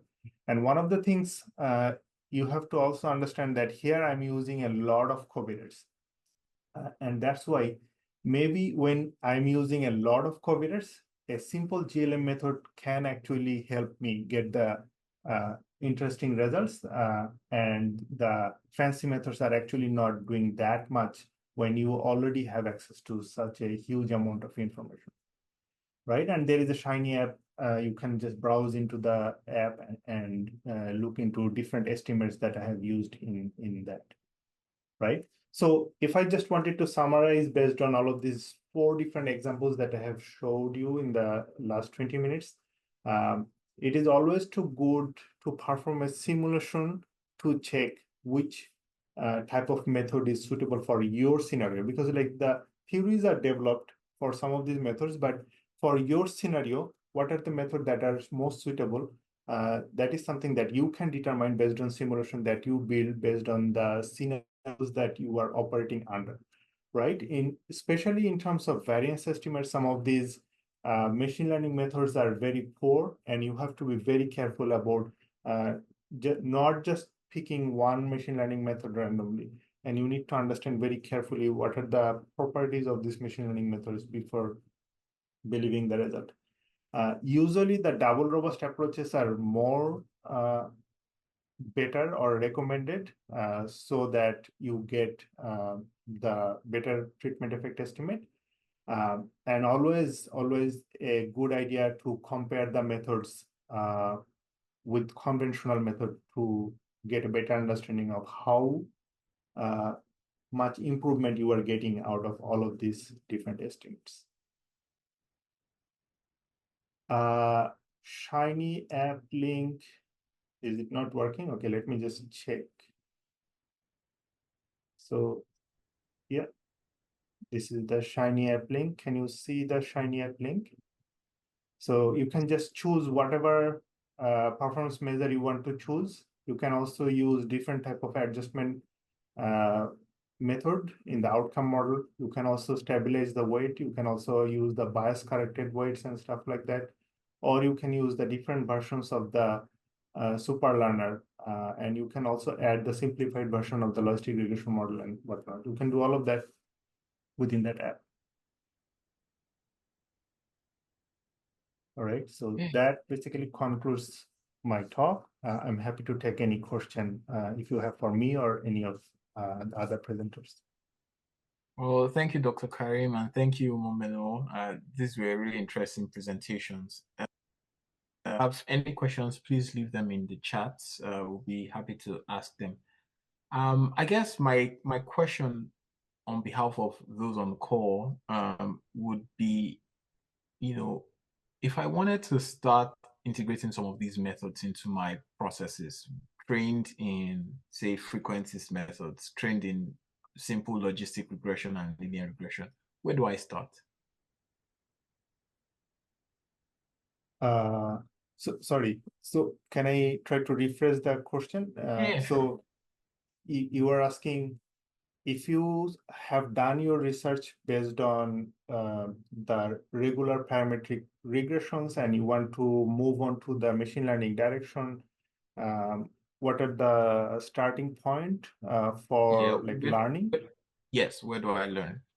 Okay. So if I can just go back to the slide that I was showing, and in that slide, there is a reference list that I'm showing. So there are two different references that I'm showing here. So the first reference is about the basic understanding and uses of machine learning in medical literature. And if you go to this page, it will show you a open access textbook that I have used in one of my courses that gives you basic understanding of the machine learning in medical literature. That's resource one. And resource two would be this advanced epidemiologic methods. This is another resource that I have developed for teaching one of the PhD courses that I teach within the SPPH. And I can quickly show you, this is the machine learning website where you can see all of the videos of the recorded videos are also embedded here. Like you can start looking at some of these, and this can get you started with understanding some of these concepts that I'm explaining in here. And in terms of the causal, so this is going to cover mostly the prediction part.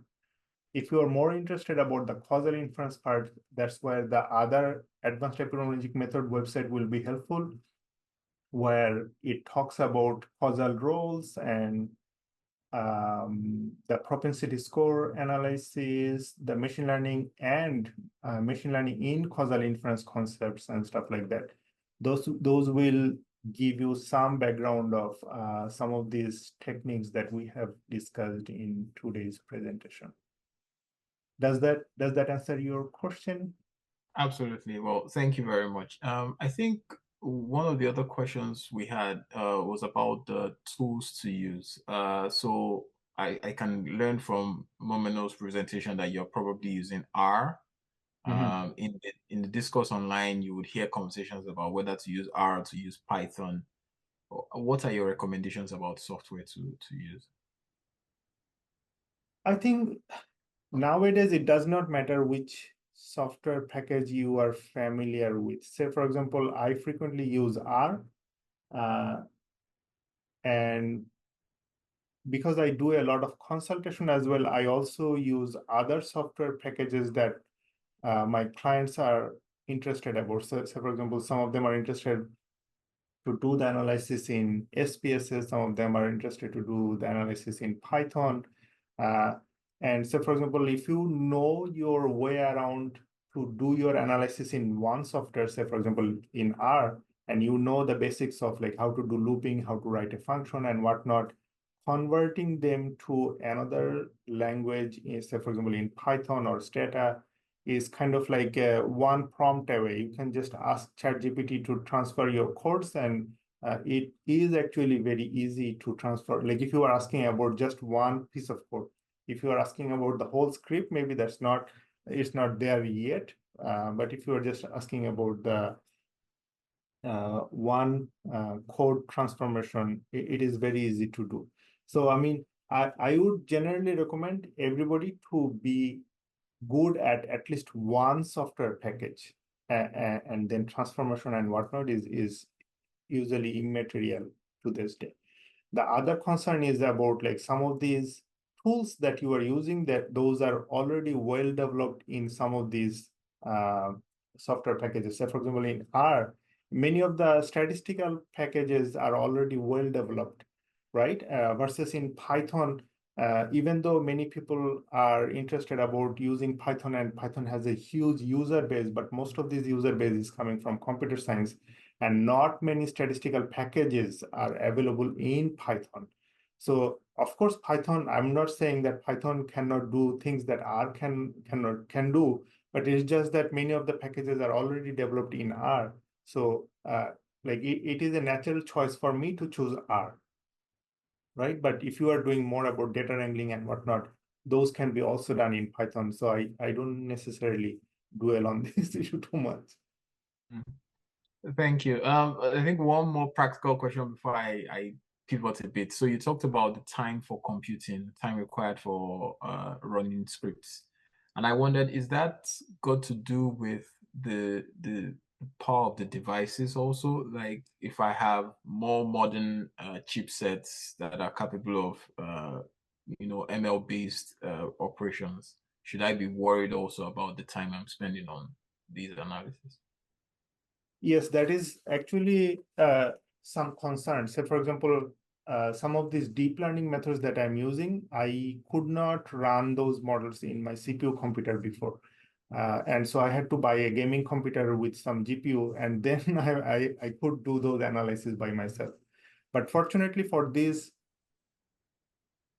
methods that requires high computing burden, from UBC, you have support from computing clusters such as the UBC Arc. Maybe talk to some of your supervisors. They are eligible to have computing cluster allocation in the UBC Arc, ARC, and they can then give you access as a trainee. Say, for example, for some of the analysis, Momenul was helping me with the analysis with the optimal number of the split selection. He was doing some of these analysis in ARC. Of course, like he could do those analysis in his own computer, but it would just burn down his computer. Rather, like he was burning ARC's computing power. And yeah, you can even choose how many resources you want and whatnot when you are running those missions.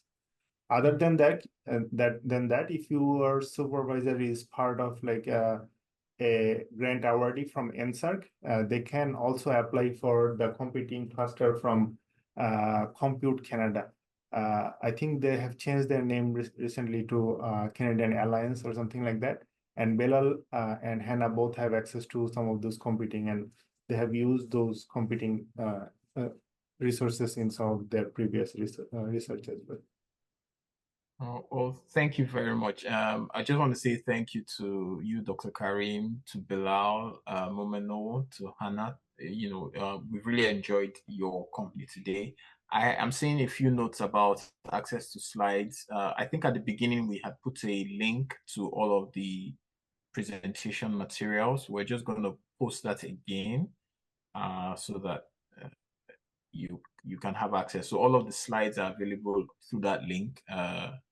Enjoy as much as you can. And do you have any contact details that people can use to reach out if they have more advanced questions? I think it'll be on the website.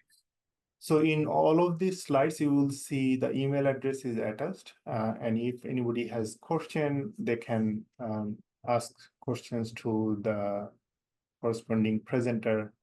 We will be happy to answer any research related questions. Okay, great. Thank you so much. Before we wrap up, we just have a few more things. So this was part of a 4-part series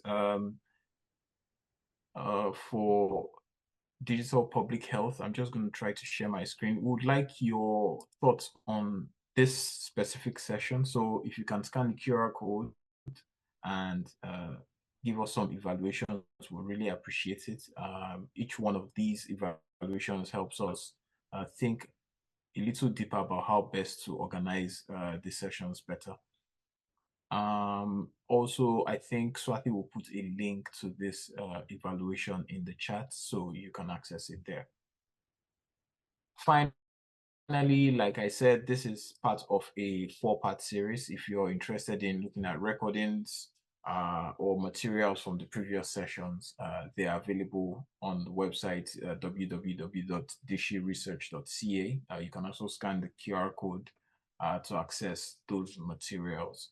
I just want to, on behalf of the team, specifically our lab lead or the lead at Dishi, Dr. Mark Gilbert, and the rest of the team, appreciate all of everyone who's come in to participate in these seminars. We hope that we'll do it better in the next couple of next few months. So look out for materials from us then. At this point, I would like to say thank you. I'll stop my share now. And if there's any other comments or questions, you can email myself or Swati, and we'll be happy to respond to you. Once again, thank you very much and do have a great afternoon.